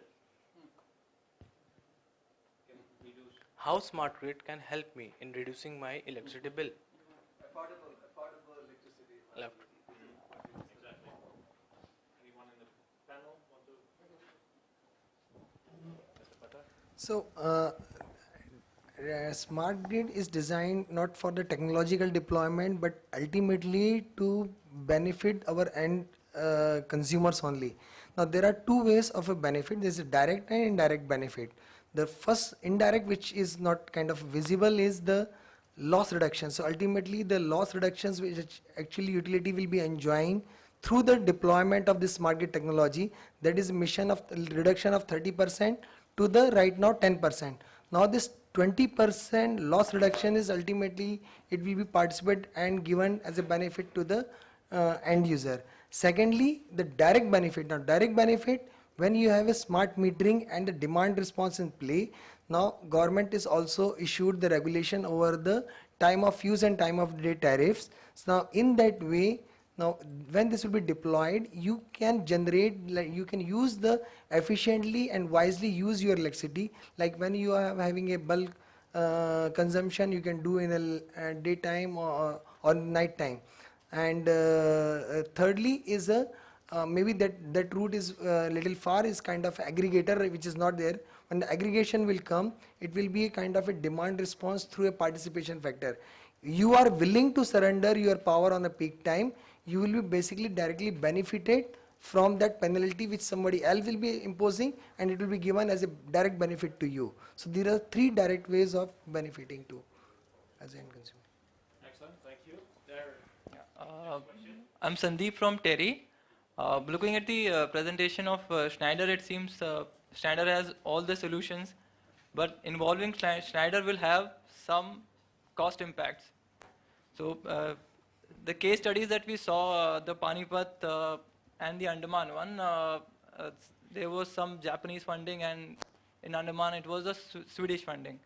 So it is good for doing pilots, but if you are looking to make transformative impacts, then some financial mechanism has to be worked out. So I'm happy, I think Kumud ma'am can answer.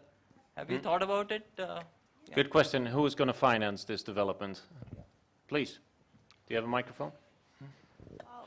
Actually, there are developments of different kind of business models for funding these projects. Exactly. One model can be smart grid services, wherein the fixed charge is paid to the funding agency, like we pay for transmission services. So that can be on fixed return basis. So we had done some exercise and worked out how much that will cost. It may cost, let's say, if 50% is the support from government and the utility, and 50% is funding from an external agency, the approximate cost for funding the project for 7 years will come out to be rupees 84 per month per consumer. So this is some approximate working which we did by giving 12% return to the funding agency for, and the depreciation, etc. allowed. Utility need to contribute around 20% so that there is a commitment. Otherwise, solutions will be there, but nobody will use. If utility is putting their own fund in that project, then there will be some buy-in that they need to use those solutions so that the additional revenue is generated. And just by deploying these smart grid services, we can generate additional revenue by plugging the leakages, which will be far beyond the additional expense in terms of smart grid services that we will be incurring. Good. Thank you. And the similar situation in Sweden, the utilities don't have money. So they're not the ones that are able to invest the large sums, but they're provided to, and they need to by regulation. But that's just the current situation, and that's what I try to address here. And we see a changing landscape also. Here we had a question with a gentleman over there. Eric, I would like to add one more here. Yeah, sorry. For a smart grid pilot project in Panipat, the cost of the implementation is only for the product cost. The professional cost has been completely provided by UHVVN. So that is, some kind of ownership is already there from the state-owned utility. So all the engineering cost would be beared by the particular distribution company. Gentleman, yes. Hi, I'm Bharat from Gram Power. I have a question towards Mr. Pathak relating to what the model behind getting the data again is it based on an OPEX model or a CAPEX model? Are we saying that we are installing the smart grid infrastructure and leaving it upon the government to do analytics on the data that we collect? Like Eric said, it's very important to also analyze the data for it to actually make any sense for us to collect it. So are we outsourcing? Are we planning to give this data to the utilities and ask them to set up physical centers, data centers, or is it all going to be on the cloud where Schneider is going to do the analytics and develop the head-end system as well? Okay, so this is a good question. So now both models are applied. Right now, the way of implementation is through the capex model. So the schemes like RAPDRP, IPDS, and smart grid pilots, where the funding mechanism is initially it was 100% grant from the as a capex from the government of India. Now in the smart grid pilots it is 50% and rest 50% is to be through capex model the utilities. But this is for the smart grid operational technologies deployment.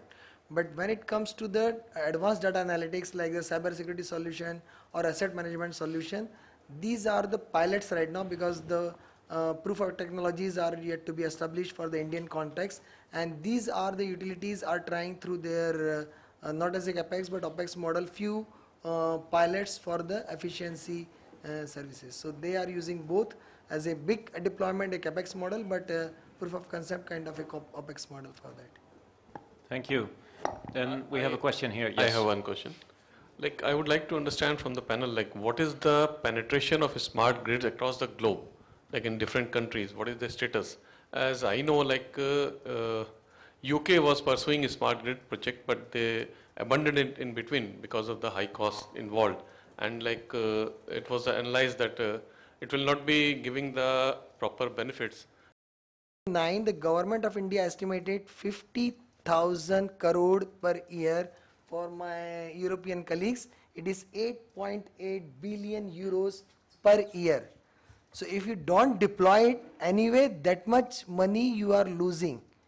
So that is just one way. Can we minimize that impact by deploying the, definitely it will cost, but that cost, if you deploy and address these solutions in a future, what you are saving is that much money per year. So you amortize not for 1 year, for 1 year, 2 year, it will be cost.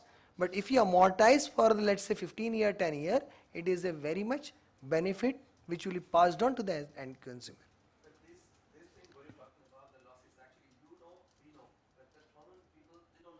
They're not informed as such. You're making a good point, but let's continue that in the hallways, if that's okay. I'm already over time. Sure. It shows your engagement. Very good. Ludwig, please. Yeah, you're right. Energy comes with a cost, regardless of the system, regardless of resources.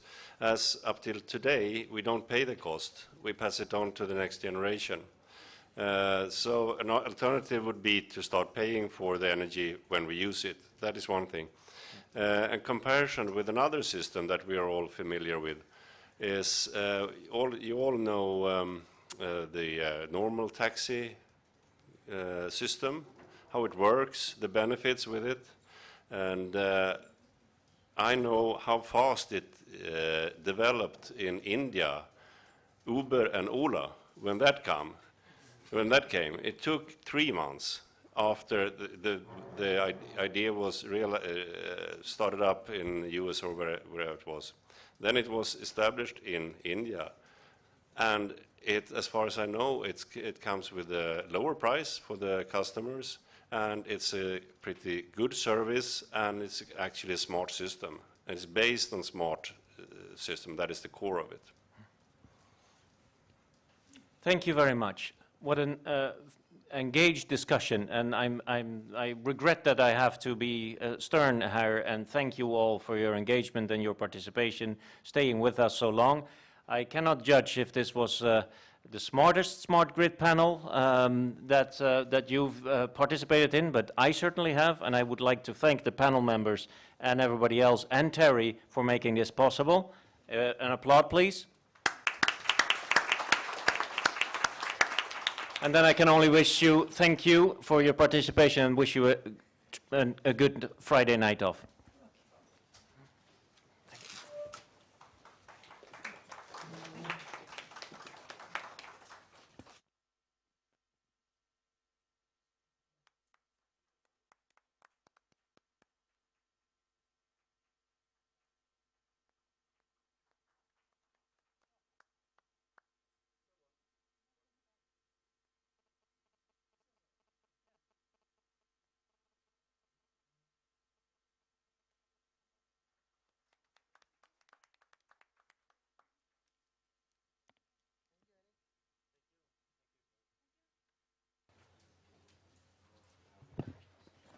Moving on to the next discussion on need of utility-specific implementation, roadmap, regulatory aspects, and adaptation challenges of smart grid technologies in India distribution sector. We have panelists with us, Mr. Hiren Chandra Bora, Scientist C, Ministry of New and Renewable Energy, Government of India. Mr. A.K. Srivastava, Additional General Manager, Power Finance Corporation. Mr. Akshay Ahuja, Business Analyst, India Smart Grid Forum.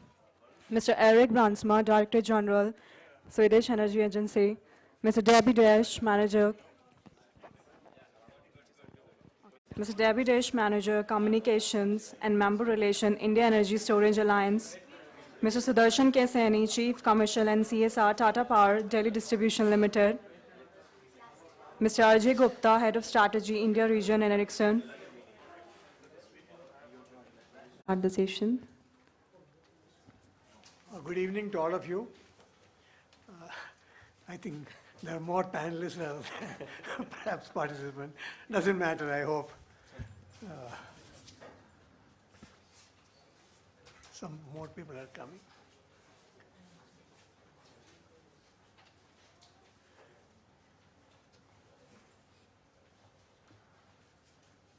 Maybe one reason is we are running quite late. So let me start. We have all heard about that we have embarked on a very challenging and exciting task ahead. And Mr. Pathak has left already. He has very eloquently told us about how things have changed over the years. Personally, for me, for I think over 4 decades, I have been directly associated with grid planning and grid management, both from the Central Electricity Authority and now with TERI. So I have seen what are the new challenges that are emerging, how we have tried to introduce these smart technologies. But the biggest challenge now is how do we manage the time smartly, and because it's just, I think, just less than half an hour, so maybe 3-4 minutes each person can take. So I would not like to make any detail or opening remarks, except to start from the last point what we made about how affordable it is and all. It all depends upon, that's why it is extremely important. The title of the last panel is Utility-Specific Implementation Roadmap, because the requirements vary from utility to utility. And what is the immediate requirement, and how do we prepare a roadmap so that it is implementable, it relates to the specific requirements of the people at large. So again, I don't think we should totally look at the immediate impact on tariff, because there is a benefit on reliability, which we never try to account for it. Because if you look at even in India, we are paying much more by way of backup capacity and standby capacity. If you really correlate many of these things, and if you can communicate to the people, that's engagement with the people, and communicating with the people is extremely important, so that we are able to roll out the smart grids, which is an imperative in the context of whatever is the transformation, whatever we are happening in the sector. And I don't want to take any more of your time. Let me start with, in this order perhaps, with Mr. Bora. Yeah. Yeah, please. Just if you can, 3 to 4 minutes, if you can. Because that's a smart way we can go about it. I won't take much time. I will be more specific on questions and answers. But before question and answers, just want to inform you that in this smart grid, the rooftop solar power plant plays a very vital role. Against this 40 gigawatt target, we have achieved till now 340 megawatt only. And in the last financial year, we have achieved 200 megawatt. And this year, we are targeting around 1000 megawatt from rooftop solar. We have few funds for this subsidy for only 3 sectors that I have already mentioned there. And that will also only add around 4,200 megawatt only. If we go by the curve that price is decreasing. Rest we have to do through other incentives or through market mode. And in this market mode, we are trying to arrange some soft loans from the foreign countries also, and multilateral agencies also, like World Bank in June this year has agreed to give 500 plus 120, that means 620 million loans to rooftop sector through SBI. In the similar way, ADB is also giving loans. So we are trying to make it more affordable to the consumer. In this, and also there is one more agency, that is New Development Bank, that we are trying through Canara Bank. So we are trying to bring this cost down and or to make it more affordable to the users. Recently, you all know that there is a cost of guarantee fee is associated with the foreign multilateral agencies. It is right now 1.2%. But for rooftop sector specifically, Department of Economic Affairs has reduced it to 0.5%. So we are trying, and we are also making our systems online. Whole our subsidy disbursement system making we are online. We are not going to take any more hard copies from a certain date. And because while setting the subsidies, we used to take lots of times. We don't want to take so much times. And also we are trying to segregate all the demands which is from our various government departments or from all over the country. Everyone can enter their details and they can put in a special platform that is we call SPIN. And the website is solarrooftop.gov.in.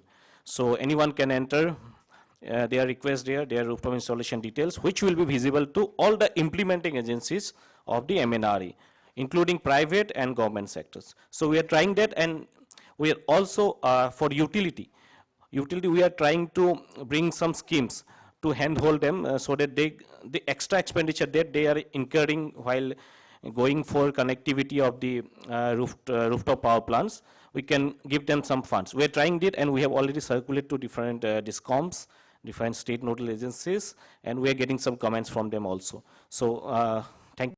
Issued model smart grid regulations, and 4 states have already issued their state-specific smart grid regulations. And we also talk about the ancillary services market, which is an important part of smart grid. We already have smart ancillary service regulation, but we don't have a market right now, which is going to be developed.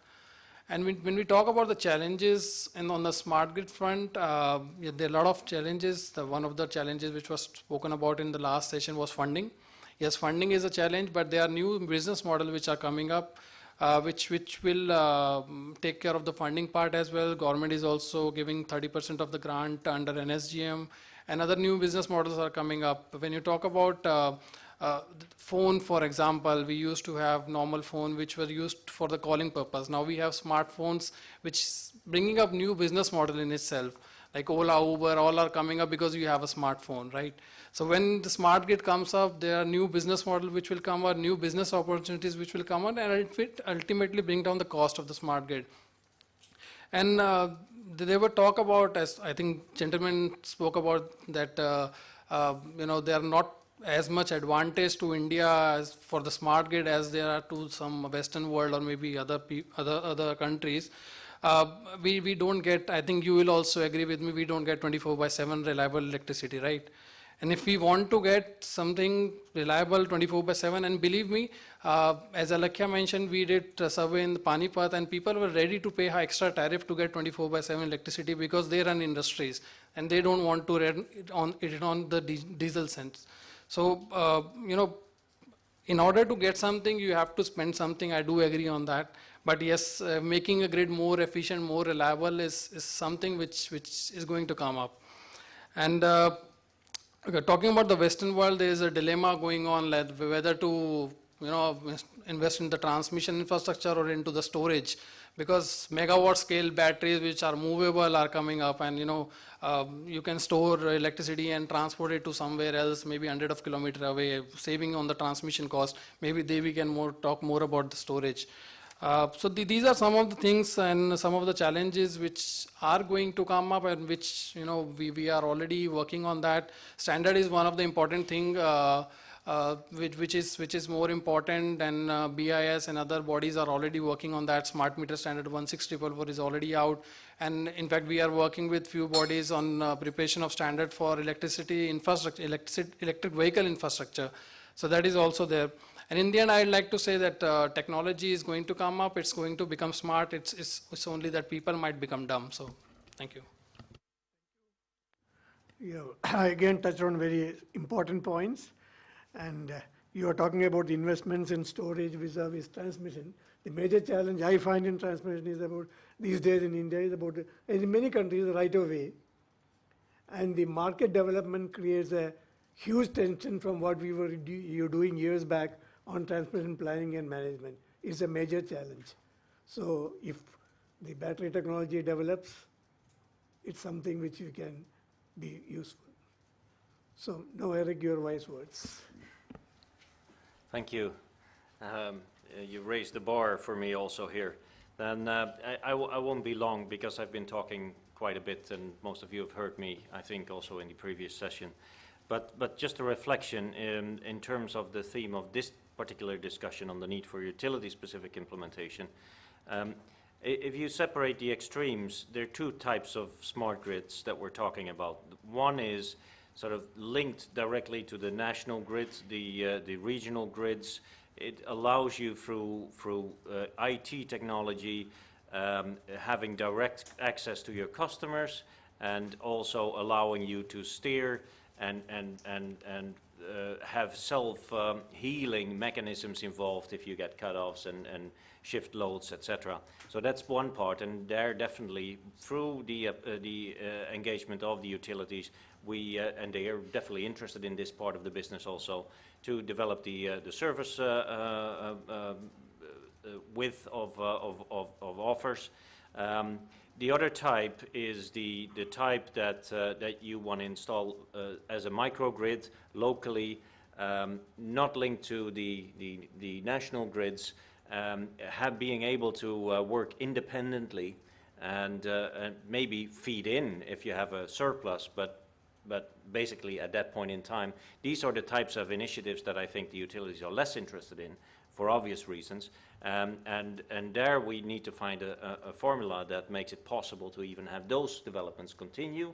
And there I think we'll see new actors. We see also the certain parts of the finance industry being interested in having new schemes in place through microloans, through leasing options, etc., where we would electrify a larger part of the population in India. But there I think one should look for the newer actors and not for the traditional actors. Thank you. Thank you.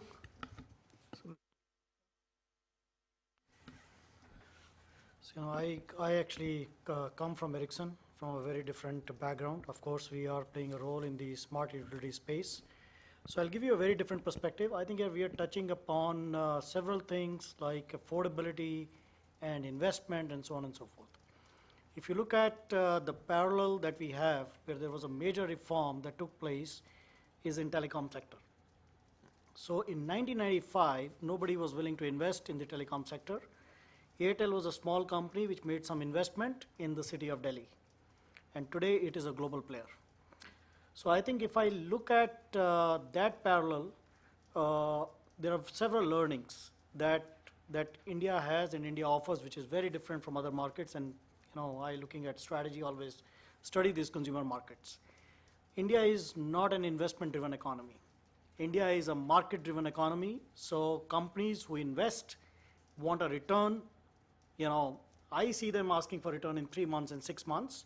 But we know in many of these areas, the return comes after 2 years, 3 years, 9 years, 10 years, and so on and so forth. So long-term investments are less to come. Therefore, we are so much dependent on government making investments. The second thing is the scale. So India offers a huge scale. And that scale has to be leveraged to drive margins. And that scale, those margins have to drive the cost to the consumer down.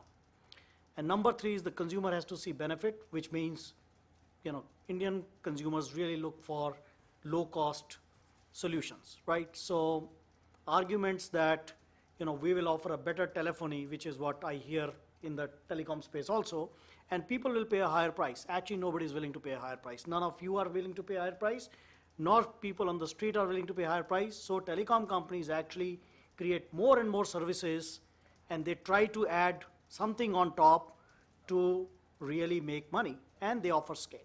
Now let's come back to the utility sector, because being in Ericsson, we want to work in these technologies. So smart grids is a fairly large space.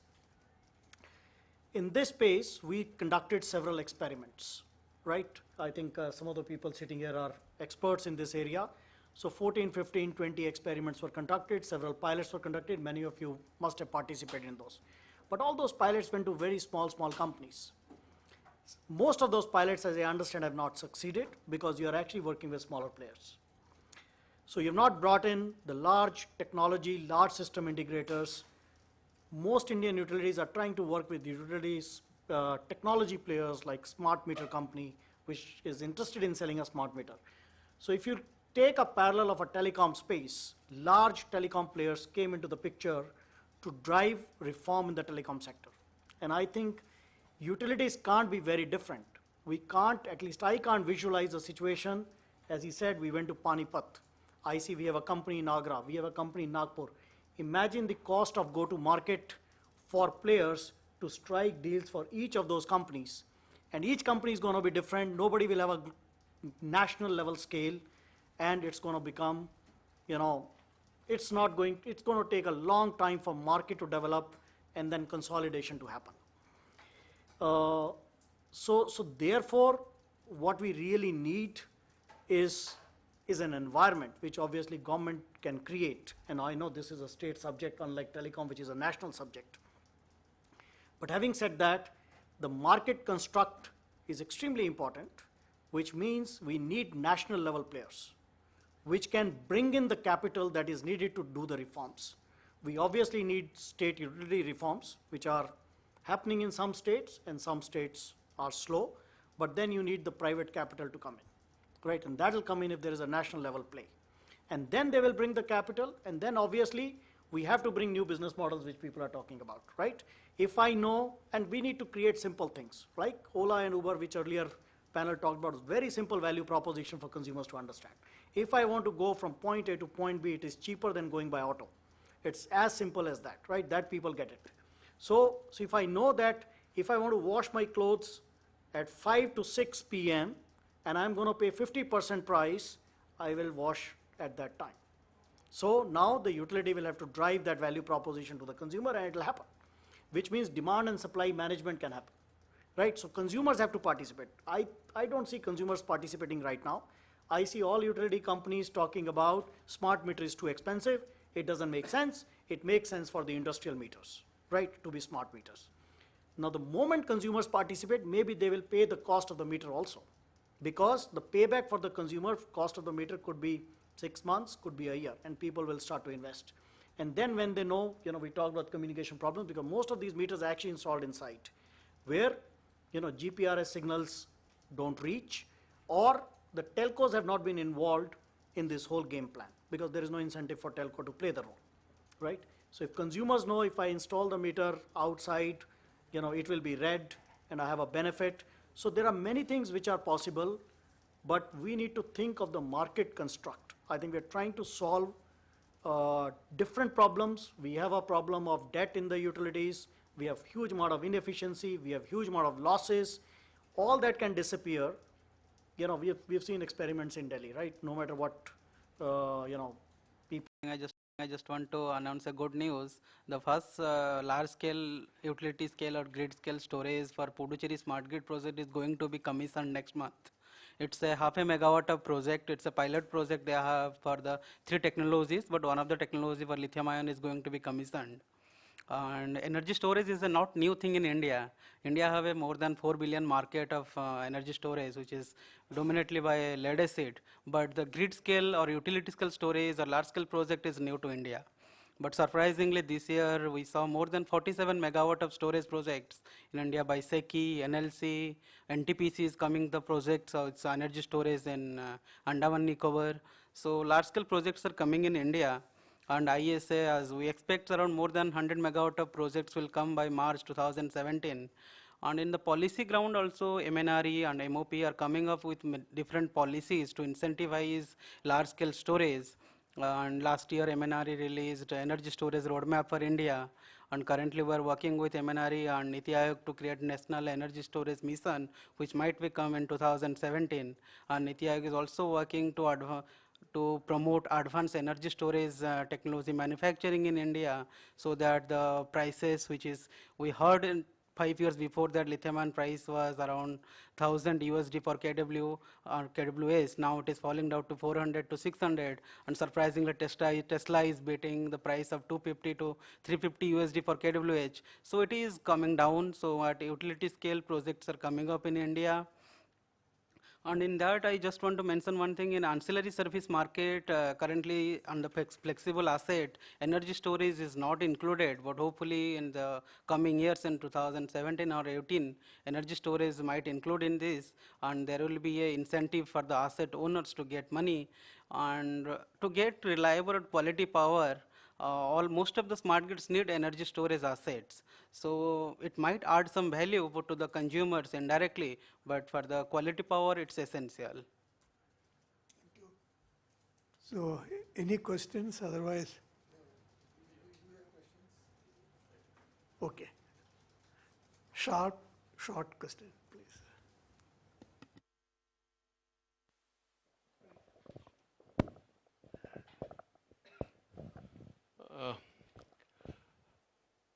I have 2-3 things to like submit to this forum. Like one thing is like I never said that a smart grid is not required. The thing is like it is required, but to what extent and how it is required. Like how to basically like as I said, utilities are not in the healthy position. So as you compared it with telecom, the telecom comparison is not like an Ola comparison even is not like to the point. Reason being like this is a totally different ball game basically. And the investment in power sector at present is not giving return other than solar. Solar is still like giving returns, but I don't know like in future when the capacities are going to increase, whether they will be able to allow, they will be able to run during the problematic periods and all. So smart grid is very much required, but we'll have to find out, we'll have to make a basically with the help of MNRE, with the help of MOP, there has to be a consolidated policy, like what portion of the smart grid we want to really do. And for that, like we can take help from the advanced country like Sweden, who have done much work in that. Nord Pool example can be set up, and like in future we have to go towards that like market-driven economy in the power sector. Basically, what we have to move towards that. We have to move toward the market, like day-ahead market, spot market, and all these things are required in the power sector, and we have to move towards that. So that need to be the theme of the smart grid projects, whatever like we are working on. And yeah, exactly. So, but that roadmap is that these policy decisions are very much required. Otherwise, we'll land up nowhere, and we'll keep on doing pilots and if there is no clear roadmap, basically like if we see about the net meters in solar power, I am also like heading the renewable energy as SNA of Delhi. So what I see, like if we integrate this smart meters thing with the net meters, like MNRE can take a lead in that. And in Delhi, it is going to be a revolution in a year. You will find that so many smart meters, so many net meters, demand of net meters is going to be manifold. So if we can integrate with that, and that can be integrated with the grid, it will be a very good solution. Like Mr. Srivastava said, like they are also giving a boost to the smart grids. But like I'm sorry to say, we submitted a proposal from Tata Power for the smart meters and the smart grid, but it was rejected in IPDS. So that need to be taken into IPDS. Like, so these are like, so what are the like? My questions are basically on these lines, like what we are thinking on that.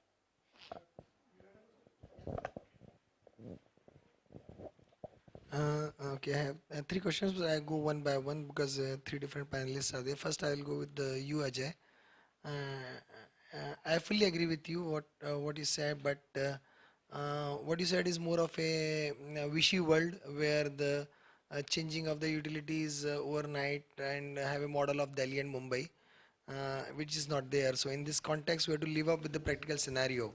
And the practical scenario is that it is a L1 world. You have to bid for the L1. There is a specification. And a system integrator like Ericsson. Now, earlier there was a phenomena that government was at least funding, but nowadays they are saying a PPP model.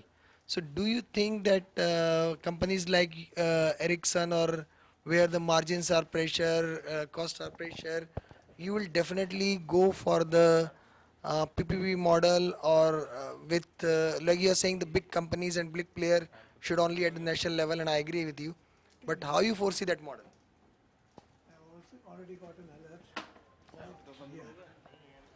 Okay, so I don't think this is an easy answer, and I don't think sitting on the panel I can say whether we will go for PPP model. Of course, we will look at what is the return for us against the investment.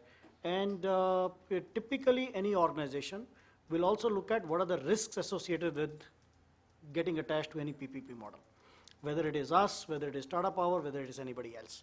So I think, and though you might disagree, but you have to look at a larger construct. Telecom was a completely state monopoly, right? Today it is largely driven by private sector.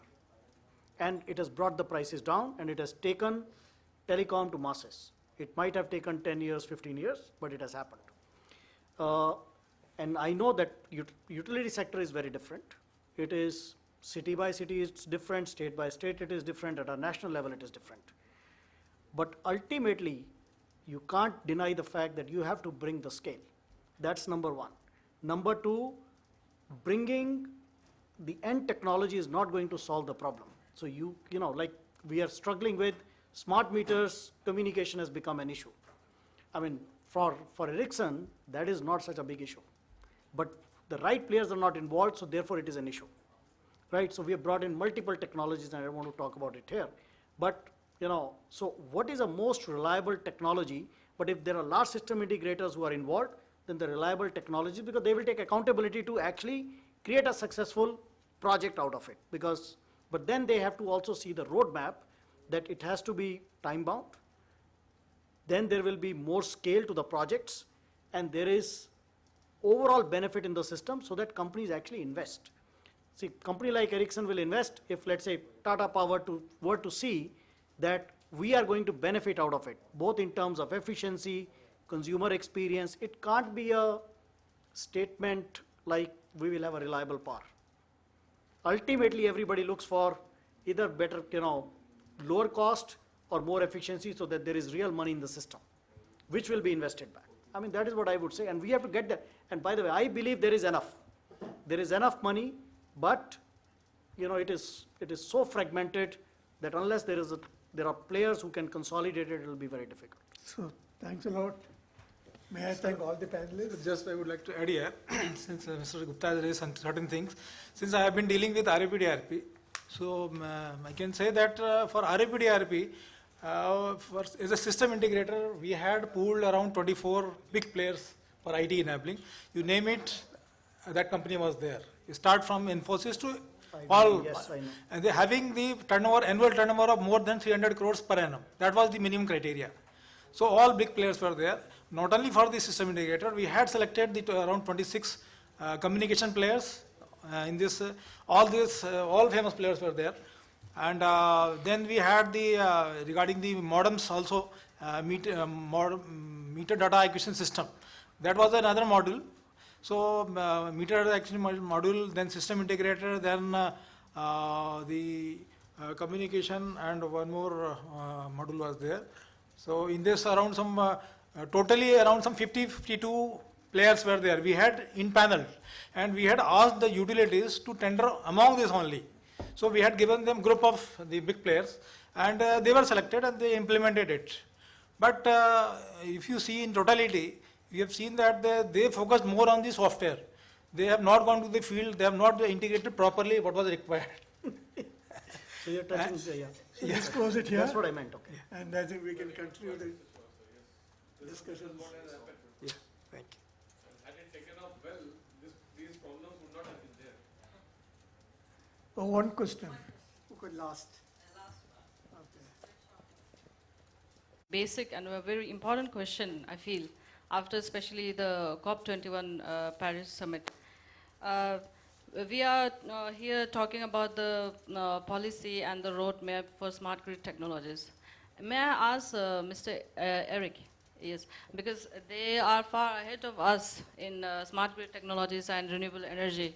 So do you have any policy or any kind of regulations for all the materials, all the waste that come out of these renewable energy sources? Like, for example, I would say the solar panels and the storage devices like the batteries. Because from the place where I come, Ladakh, we have off-grid technologies over there. We have huge amount of battery banks over there.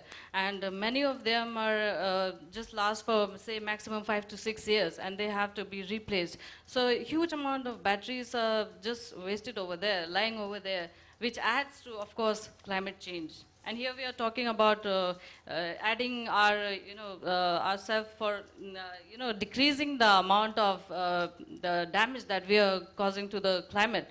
So is there any roadmap that you have? Because from India, like I've asked several persons, they don't have any policy right now, as of now. So.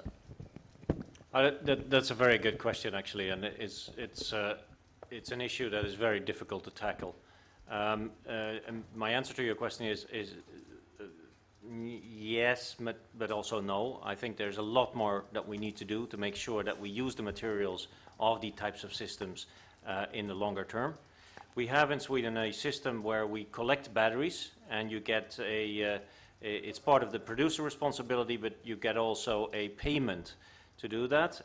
The money is collected in a funds that, for example, my agency has access to do research and development on schemes for a circular economy, basically to reuse, etc. Batteries is a very tricky issue, and they're not easily recyclable, but that needs to be an issue on the table when you produce, when you work with smart grid development. We have tight contacts with the types of companies that do these recycling, and we develop programs with the battery producers to make sure that that's addressed. But this is not easy, and I think we have quite a way ahead of us on that. Thank you. I just want to add one thing.